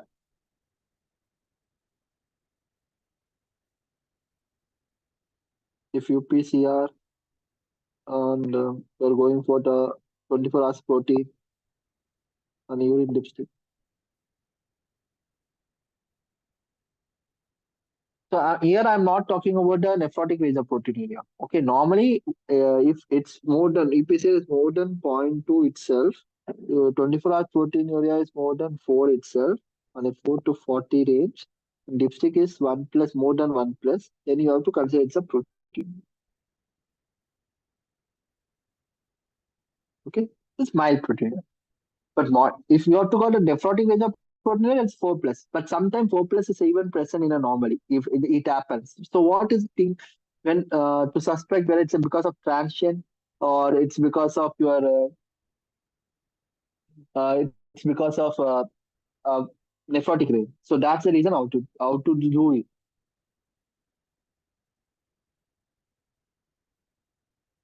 So transient is seen in what other condition?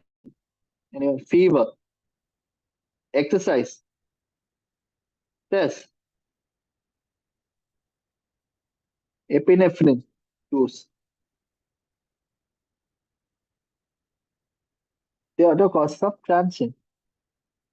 Okay, these are the fever, exercise, stress, epinephrine use. All are the some causes that causes your transient proteinuria. So in this case, if you go and see the urine protein, you would even see 3 plus. This is common. So how you differentiate this? Because of persistent of transient, you do a regular urine dipstick alternative day for 4 weeks. When you do this alternative for 4 weeks, if the proteinuria resolves within few days or weeks, then it's a transient. Then there is no need of therapy. But every alternative you are doing, and it's always 3 plus, 2 plus, 3 plus, 4 plus, that's a persistent thing. And this protein is persisting even after 4 weeks. Then now you have to decide whether it's because of either say orthostatic proteinuria or fixed proteinuria. Orthostatic proteinuria is nothing but when you do a morning, the proteinuria is 3 plus 4 plus. But in evening, it is 3 or 1 plus. So you're going to do a 2 reading urine test. If morning is sorry,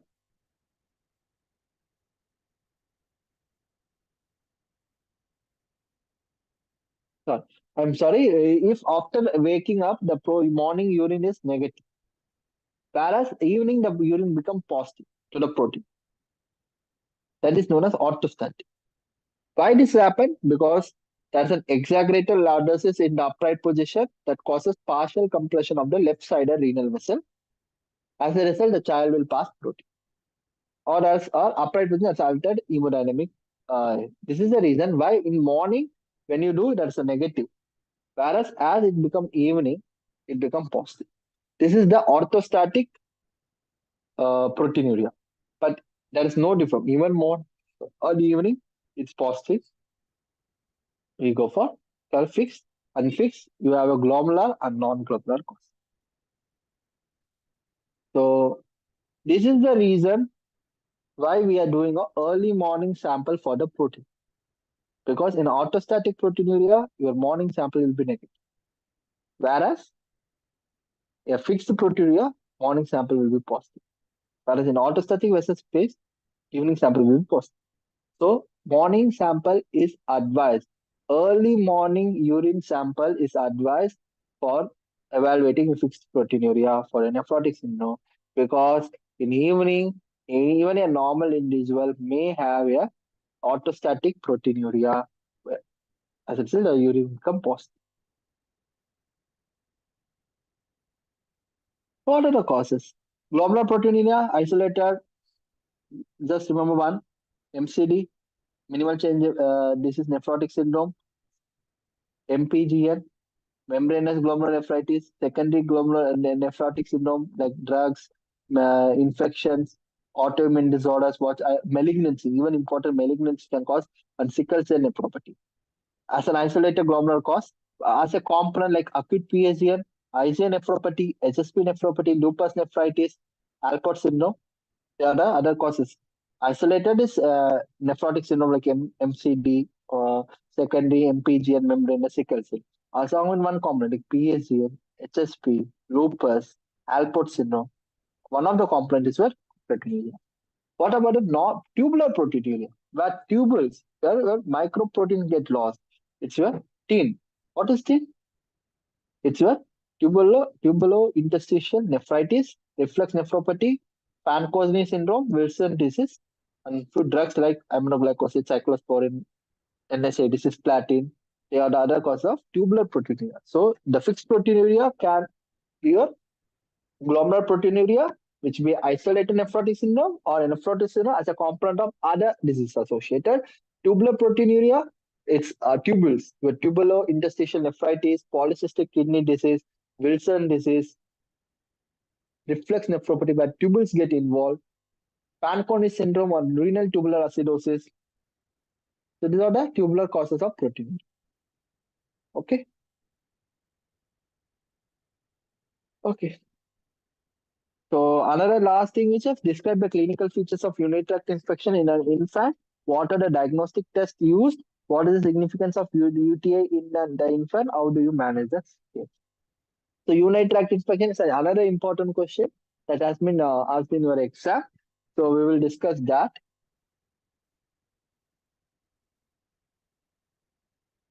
So UTI in children is very most common and it's seen in 3 to 10% of girls, whereas 1 to 3% of boys. Okay. The more common age group is infancy. Most common cases infancy. Why the female are affected more than the boys? In infancy, delay in toileting and onset of uh, sexual activity. These are the three timeline where females are more prone for developing urinary tract infection. So in infancy, second is toilet training and onset of sexual activity. So what are the gender predictions? Simple. In neonates, male are more affected because they are more from hematogenous spread. Urinary tract infection in neonates are morely because of hematogenous rather than ascending infection. In hematogenous spread, it has a descending, right? From the blood, it comes to the kidney and the blood, and males are more common. In infancy, both males and females are equally affected. Post-infancy, this is always an ascending infection. Ascending infection, short urethra, female are more suspected. And the stats are all very close to the anal region. As a result, because of that, the E. coli, the most common nosocomial infection, most common organism that is involved in urinary tract can easily enter the genital of the female. As a result, female are more prone for developing in urinary tract infection. So what is the most common organism? It's a E. coli. Other common Klebsiella, Proteus, Enterococcus, Pseudomonas, Staphylococcus. Any immunocompromised patient or nosocomial infection always suspect and Candida albicans.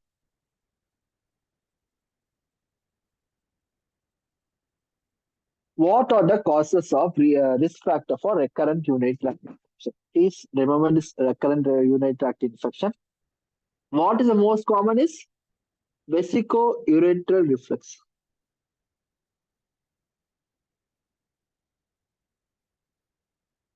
Second is female, less than 6 months, obstructive uropathy, constipation. Constipation with recurrent UTI. Always suspect what the condition known as BBD. What is BBD? Bowel bladder dysfunction. There are more cause of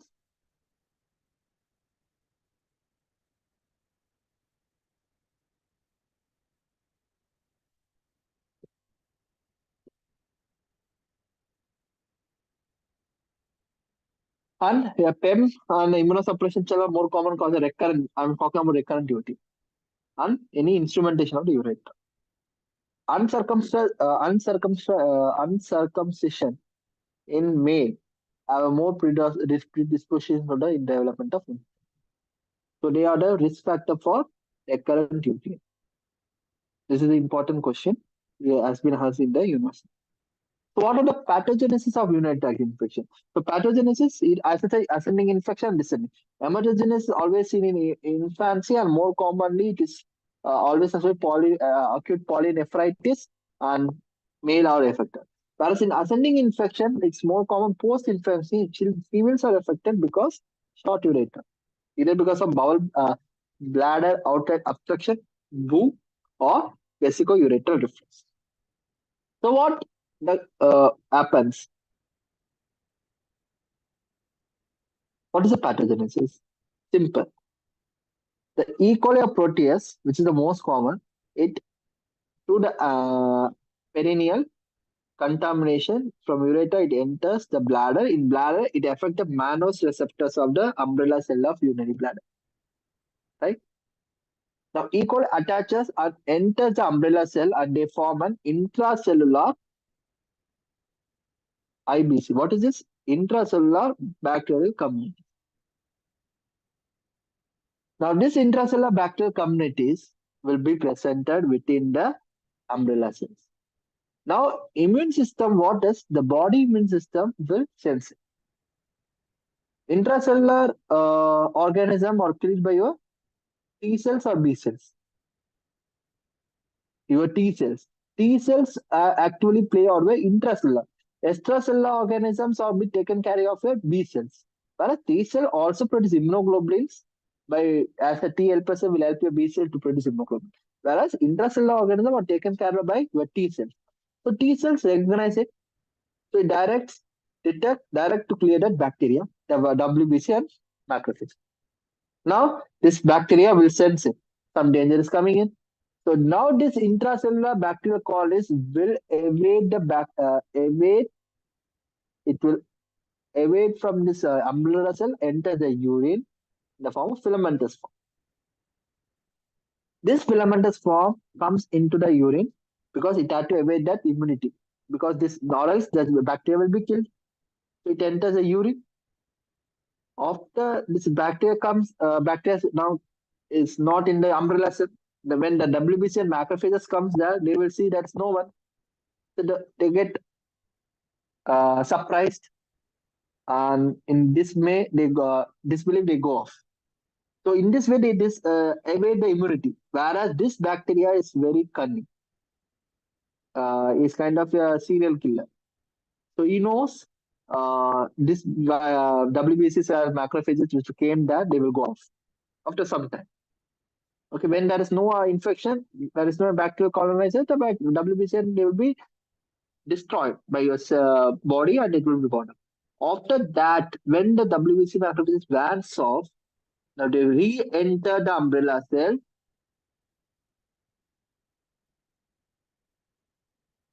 The IBCs, the filaments will re-enter the bladder cell and they form a reservoir called as quiescent intracellular reservoir.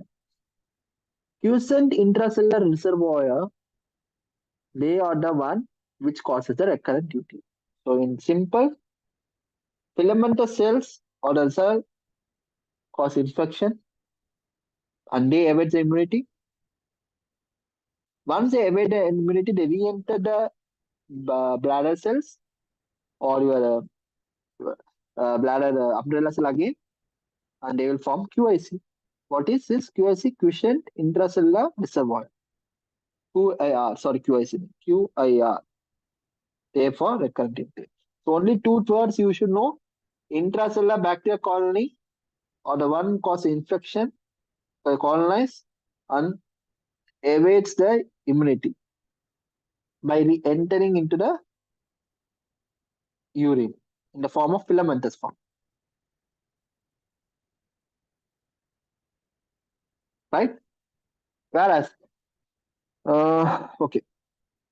Whereas if we again re-enter the cell and they form a QIRS. What is this QIRS? What is quiescent intracellular reservoir which prevent what? It helps, it causes the recurrent united. That's the reason why children are more prone for developing this because their immunity are not that much strong to detect the infection at the proper appropriate time. And this QIR a special mechanism to evade the immunity. So they are the one which cause recurrent unit factor. So these are the two words you should know. Okay. So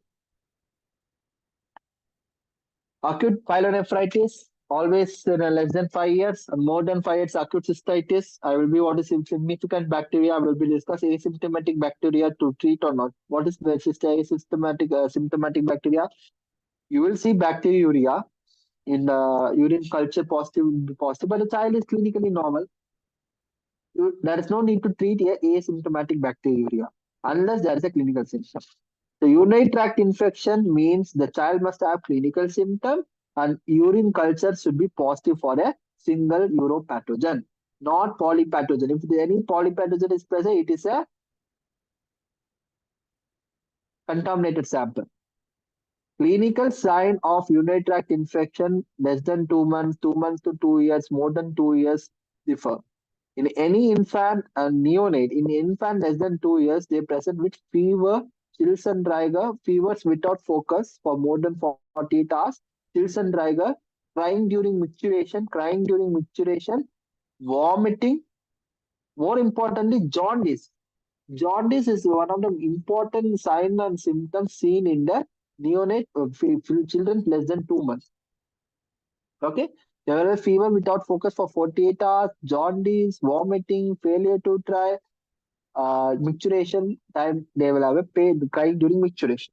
If the 2 months to 2 years child, they will have a fever, they will be crying during maturation, malodorous urine will be, and you will see some purulent itch. More than 2 years, you will have fever, vomiting, lethargy, and abdominal pain, colicky pain, loin pain will be seen. What are the complicated UTI? What when you say so UTI is complicated? Whenever a fever is more than 39 degrees Celsius, dehydration, vomiting, renal angle tenderness because this indicates pyelonephritis, serum creatinine more, and systemic toxin. If any one of them thing is found, there's a complicated urinary tract infection. What is recurrent UTI and what is febrile? This is very. What is the importance of febrile UTI in any infant that is less than 2 years? I will come to recurrent UTI after any first episode. If the child is developing urinary tract infection, that is recurrent UTI. Recurrent UTI means any secondary episode. After one episode, the child is again developing urinary tract infection. That is first. Febrile UTI is acute pyelonephritis unless proven otherwise.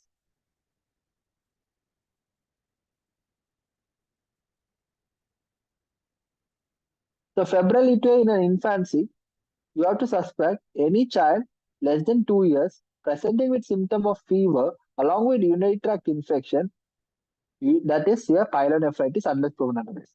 So this is a dictum. Any febrile UTI in infant less than 2 years of in children Means less than 1 year. Any febrile urinary tract infection in children less than 2 years should be treated as pyelonephritis unless proven otherwise. This is the dictum you should keep in your mind.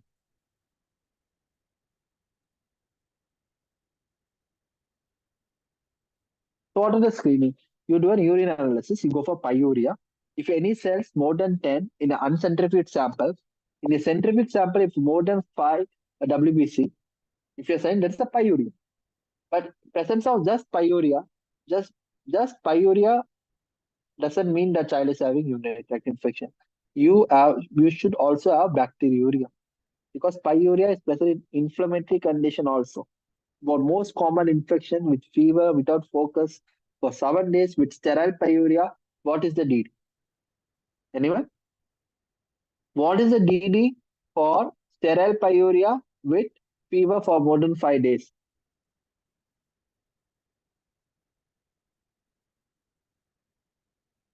Any DD?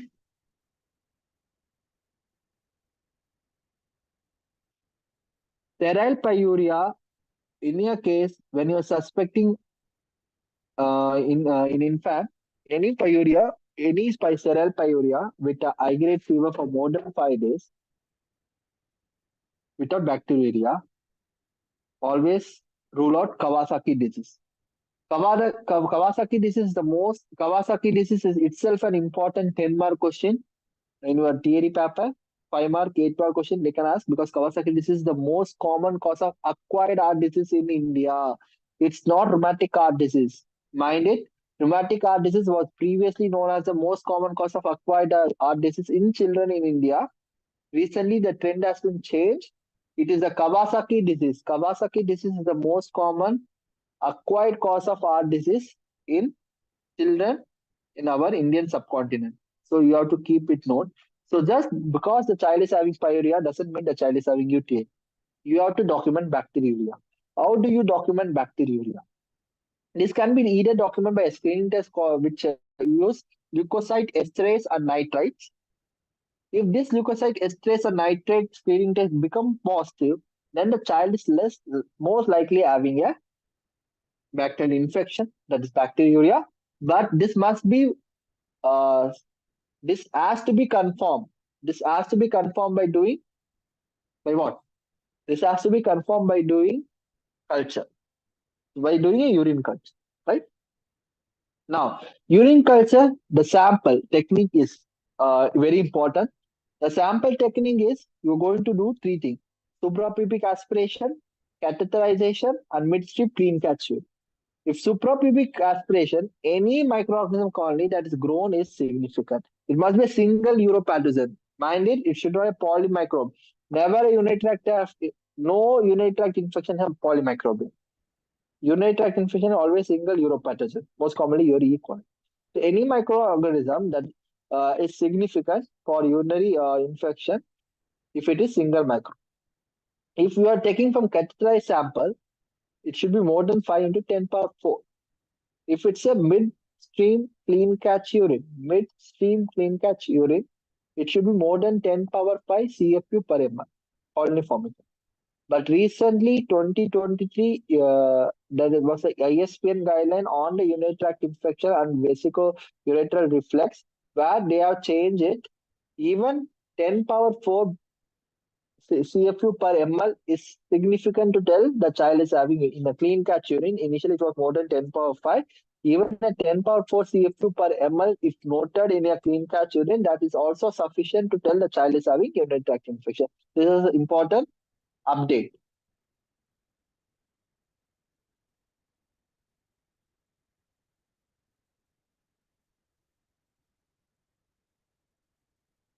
Okay. So, you will have hematuria in any pyelonephritis? You have any hematuria? The microscopic hematuria is mostly suggestive of acute cystitis, and it just because of hematuria doesn't mean the child is having urinary tract infection. If the child is symptomatic with hematuria, then you have to do urine culture sensitive. The UCS, urine culture sensitive, is the only gold standard for diagnosis urinary tract infection. Mind. Other investigation phase to blood, you would be aware non-specific leukocytosis, you would be a neutrophil, raised CRP, procalcitonin. If you do an imaging, For suspecting pyelonephritis, you do an acute USG, you do USG KAP to rule out pyelonephritis. If you see perirenal abscess, perinephric collection, renal abscess, do a CT scan. Now go for antibiotic therapy of choice.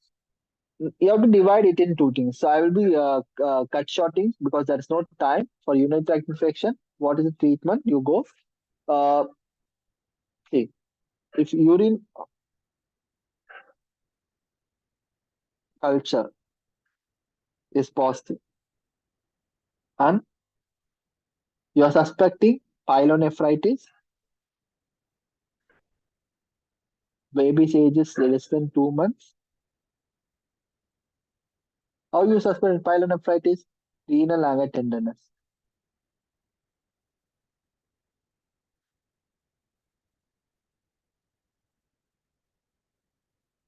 Pyelonephritis is renal anger tenderness. Age is less than 2 months. Hmm. Age is less than 2 months. Then, if the child is unable to drink water, so what is the treatment of choice? Go with IV antibiotics. You give ceftriaxone, that is third generation cephalosporin. If it's more than child is 1 year. If less than 6 months, we go for cefotaxib. This 100 mg per kg per day. This is also about 50 to 80 mg per kg per day.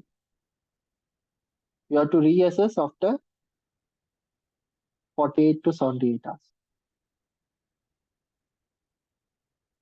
Child is clinically improving.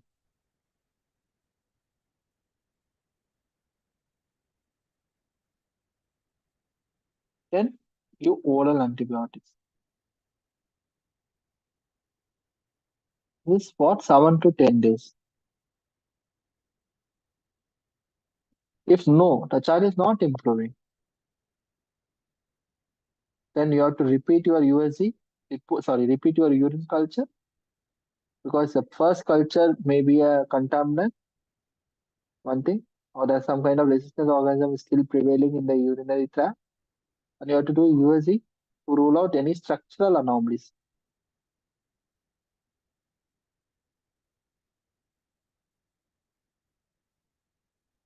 But when I say these three things, when this is present, then you go for this IV antibiotic. If no, that's not present, this more than 2 months, the child is able to drink water, then directly go for oral antibiotics. This oral antibiotic should be given for 7 to 10 days. So what is the oral antibiotic of choice here? The oral is Comaxiclav 30 to 50 mg per kg per day. It can be given at two divided doses.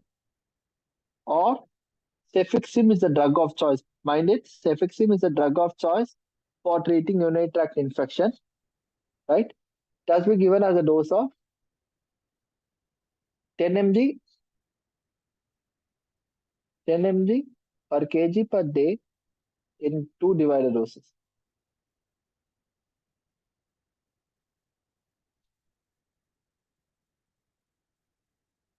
If this urine culture is positive, but the features are suggestive of cystitis, you are seeing a USG, you are seeing a thickened bladder,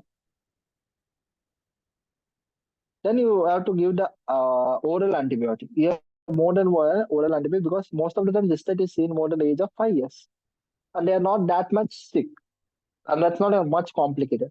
We go oral antibiotic. What I say, we give a ceflexin bar cefadroxil.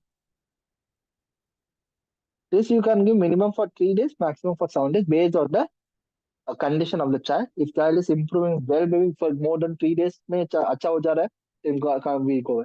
If उसके after that also the child, we can go for 7 days. So this is the treatment management for the simplified management for your treating the urinary tract infection. So what are the imaging follow-up of this case? Simple. The chart I will show. That is more than enough for you because we are lagging with time. And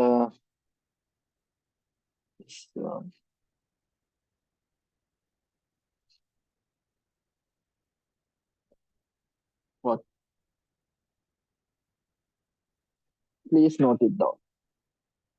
If the child is less than 1 year of age, you do USG KUB.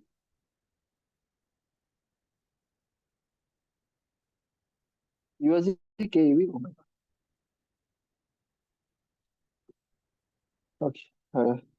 Less than 1 year of age, do USG KUB, MCU, DMCA scintigraphy. 1 to 5 years of age, USG KUB. If USG KUB is abnormal, DMCA do, and then if they are abnormal, sorry, first you do USG KUB. If it's abnormal, do an MSA, DMSA. If DM, sorry, if USG KUB is abnormal in 1 to 5 years, if USG KUB is abnormal, do for MCU. If MCU is also abnormal, go for DMC. Whereas in 5 years, USC KB is the only thing is recommended. If that is abnormal, then go for the further investigation. But less than 1 year, because there are more of chance of basically ureteral reflex, all the three investigations should be done. After USC KUB, you have to wait for another 4 weeks till after resolution. All this investigation has to be done after the resolution of USG. All this investigation has to be done after the resolution of the urinary tract infection. During the urinary tract infection, you should not do any investigation. After the resolution of urinary tract infection, you are going to do an USG. After doing the USG-KUB, if it's normal or abnormal, normal, follow her. If it's abnormal, after 4 weeks of that abnormal, you go for the MCU. MCU normal or abnormal? MCU is abnormal, always indicate vesico-ureteral reflex. In vesico-ureteral reflex starts antibiotic. There is no need to go for DMC. But MCU, even if you have grade 3 to 5, you're having grade 3 to 5 VU, vesicular reflex in MCU, then you go for DMCA, right? We have to see whether there is a renal scan. Because DMCA scintigraphy is mainly for the functional status of the kidney. It will delineate the renal scarring by focusing over the what? It focuses uh, uptake, whereas focal uptake is less compared to the other area, then it's about the scarring. It's a wedge shape scarring or what type of scar. So DMC tells about the functional stages of kidney.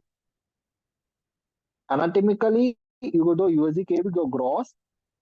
Uh, Typical better anatomical visualization will be done by MCU, whereas the functional status you can see by the DMC. This all the three is required less than 1 year.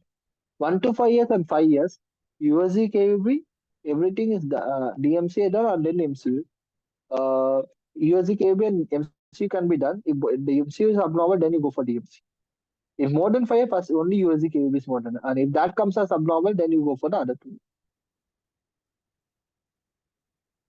How to what are the indication for the prevention of urinary tract infection in VUR?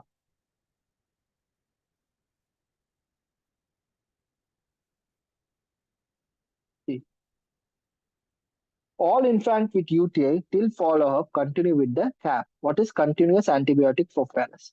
VUR excluded. Unless you exclude the VUR, you have to give antibiotic prophylaxis with what? Or else the child is having frequent UTI. One is what? If there is more than 3 episodes in a year, that's a frequent febrile UTI.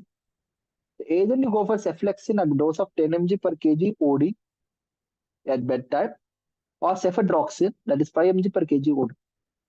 Nitrofurantoin and cortisol can be used, but with a precaution or caution, it cannot be used less than 3 months of age, or if the child is having GCSPD deficiency.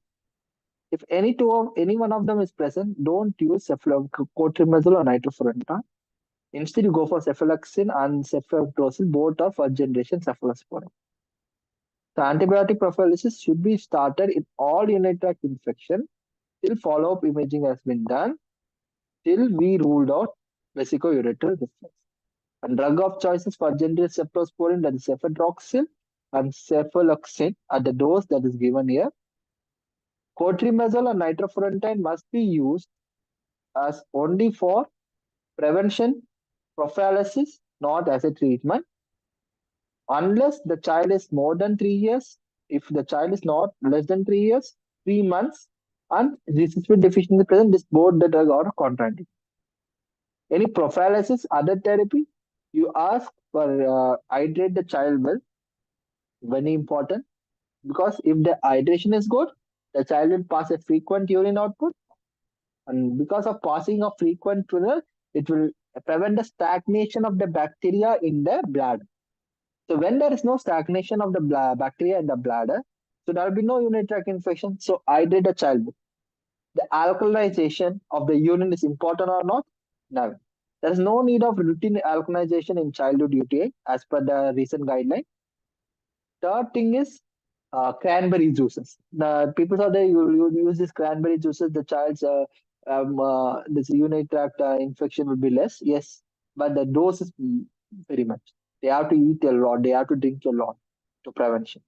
Because wow, this because it have a chemical called proanthocyanidin. I guess. Mm, wait, I will show that.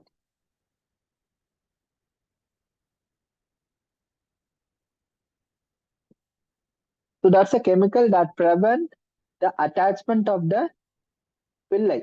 E. coli has villi, right? It has villi, fimbriae, villi, fimbriae.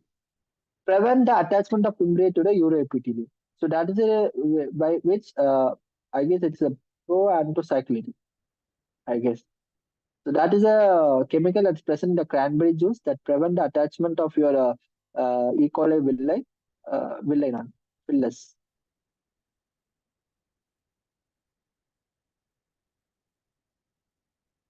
Hmm.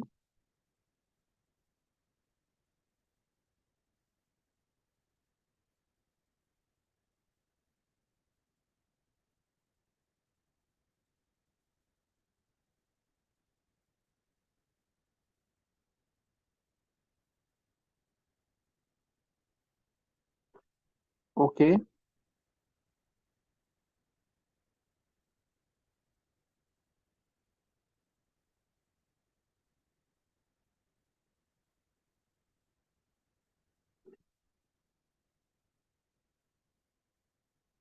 So with this, we are completing the unit tract infection. So only we will complete the last question which were been asked.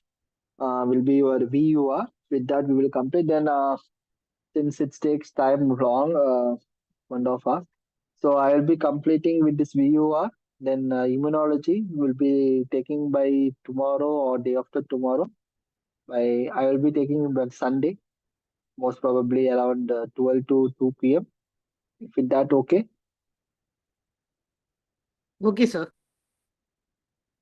Then, okay, so we'll be completing with this VUR.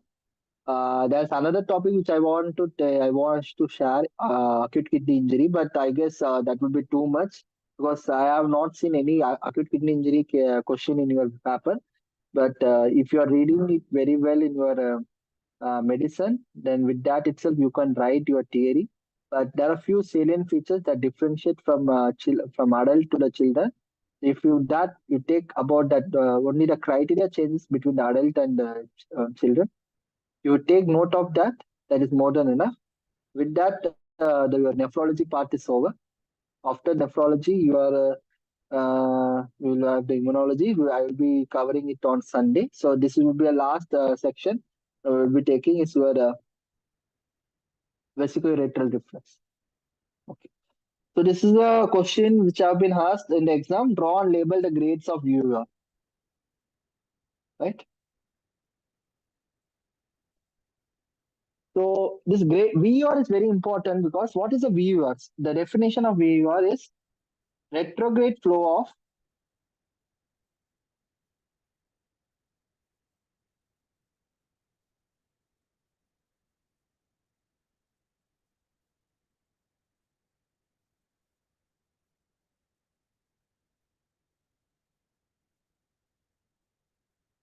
so retrograde flow of urine into ureter from the bladder during the process of maturation.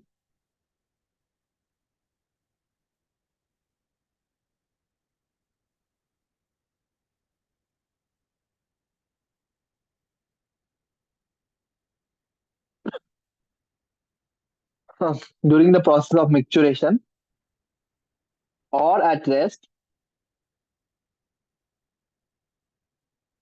that is known as vesicoureteral reflex. So, what are the types of vesicoureteral? So, first, this is all been done. The process called as MCU. What is this MCU? Mixed-rated cystoureterography. Or you do a radionuclear scintigraphy, you will get a grade. First grade is lower part of the, when the reflex is still the lower part of the ureter. That is lower one off. And that is undilated. That's non-dilated. In grade 2, there will be involvement upper and the lower part of ureter, which are undilated, non-dilated, with pelvic involvement. Pelvis will be involved, but that's not going to be much. In grade 3, there will be a dilated upper and lower part of the ureter with mild soreness, uh, effacement. Here you have moderate to severe pelvic fondness, effacement with a dilated ureter. When the papillary impression is completely lost,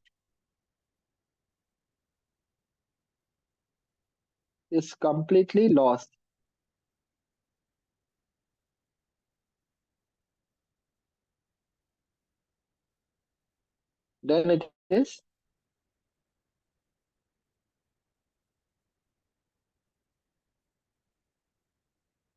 grade 5.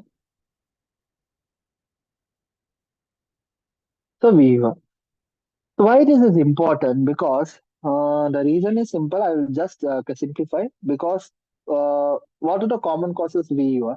In female, it is the most common cause of urinary tract infection in female. 30% of female, when you see it, is a VUR. In male, the antenatal hydronephrosis predisposes. Common cause of antenatal hydronephrosis is VUR due to a PUV. Okay. So that are the most common causes. One is most common causes 30% of urinary tract infection in female is because of VUR, and 15% of VUR in male is because in antenatal hydronephrosis. The cases are always associated with the uh, VUR. In male children, it's always the high grade VUR will be present in antenatal hydronephrosis, whereas in urinary tract infection, it's a low grade VUR. Is one of them. So, what is the management protocol? Simply, in the last slide, I will be teaching the management. Hmm. If it is a grade 1 and 2, okay, I'm not going to much. Grade 1 and 2, go with the CAP. What is CAP? Continuous antibiotic prophylaxis. Now, this continuous antibiotic prophylaxis in the form of cephaloxin, which is already discussed, cephaloxin, cephadroxil, that is given for 5 years. Sorry, for the dose is given, cephaloxin is given 10, cephadroxil in the 5 mg per kg, OD and BOD at night. This is given for 1 year and stop. And you have to re-evaluate if again the VUR is happening. If any breakthrough urinary tract infection appears in between, then you have to restart the dose. And if it's 3 to 5, 3, 4, and 5, same cap. What are the drug I said? Till 5 years of age. And if more than 5 years, you have to continue if the child is having bowel bladder dysfunction.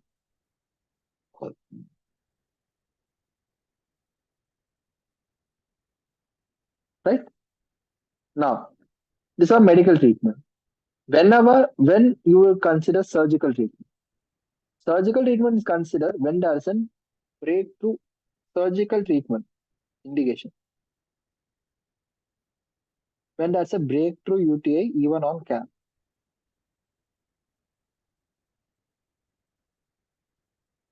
Second one is high grade reflux. high grade VUR due to any structural anomalies, antenatal hydronephrosis.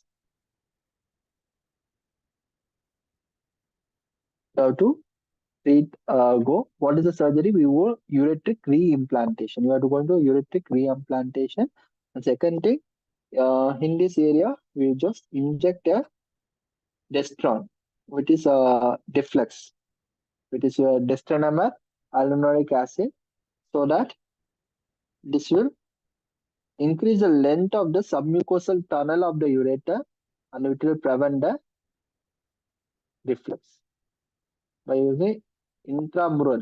So you will transureterally you will use an ureteroscope and then you will inject in the intramural part, the submucosal plane of the intramural part of your bladder. You will inject this deflex. What it does, it will increase the, normally what happens, it will be less, it will be straightened in the case of reflex. As I said, what happened? All will go. Now, after placing the deflex, it will do less. So there will be a curvature will be formed when I will put an dye here, that deflex. As a result, the length will be increased, one thing, and then the angulation will form, which will form a flap wall mechanism.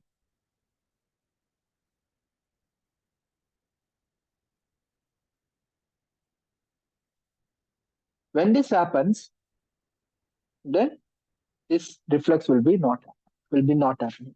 This is the surgery which you do at transureter subureteral injection of deflex, which is known as sting procedure, STING. So with this, I complete the class. Since I know that for nephrology I taught in bit detail. It happens because when going to this topic, making you to understand each and every line, I think that is utmost important rather than completing the stuff. The main reason of taking this class is to make you understand more, and I have shared all that written document is written by myself. So there's the notes are prepared by me, and so this is the way you have to write in the exam. So that's the reason why I kept that note as an important integral part in each slide. The way you have to present, the way you have to highlight the important points, and what are the important lines which the examiner will expect in the answer sheet, which all makes you to fetch more marks. So in that way you learn, and in that way you study, and always the only one thing you should learn from the class, grasp the concept. You have to grasp the concept. Second thing, make your own note. That is very important. Third thing, as much as possible, avoid writing essays. Write a flow chart, diagram, explain to the point, crisp and clean. That's the only thing which the examiner also wants. It's your time saving and it's a smart work, and it will fetch you more marks rather than writing pages of essays. So with this, I will complete your nephrology. Any doubt in nephrology, any topic, free to ask in the WhatsApp as well as the Telegram group. I'm available 24/7. And in Sunday, we will complete the immunology in 1 or 2 hours, most probably. I will not take that long. So thank you. All the best for your exam. Thank you so much, sir. It was a wonderful presentation, and I guess almost 300 people have got sufficient help from this session, and I think more number of people will be like watching it again, and it will be helping more number of people, sir. And I request everyone to go through this video once again if you have left in the middle, so that it will be like benefiting you to understand how to represent a question when a question is asked in your exam. Okay, thank you so much, sir. Thank you once again, and Sure. let's meet us back again as you have told in that session. We can meet back at on Sunday at 2 Sunday. p.m. It will be announced by sir later in the group. Sure, sure. Okay.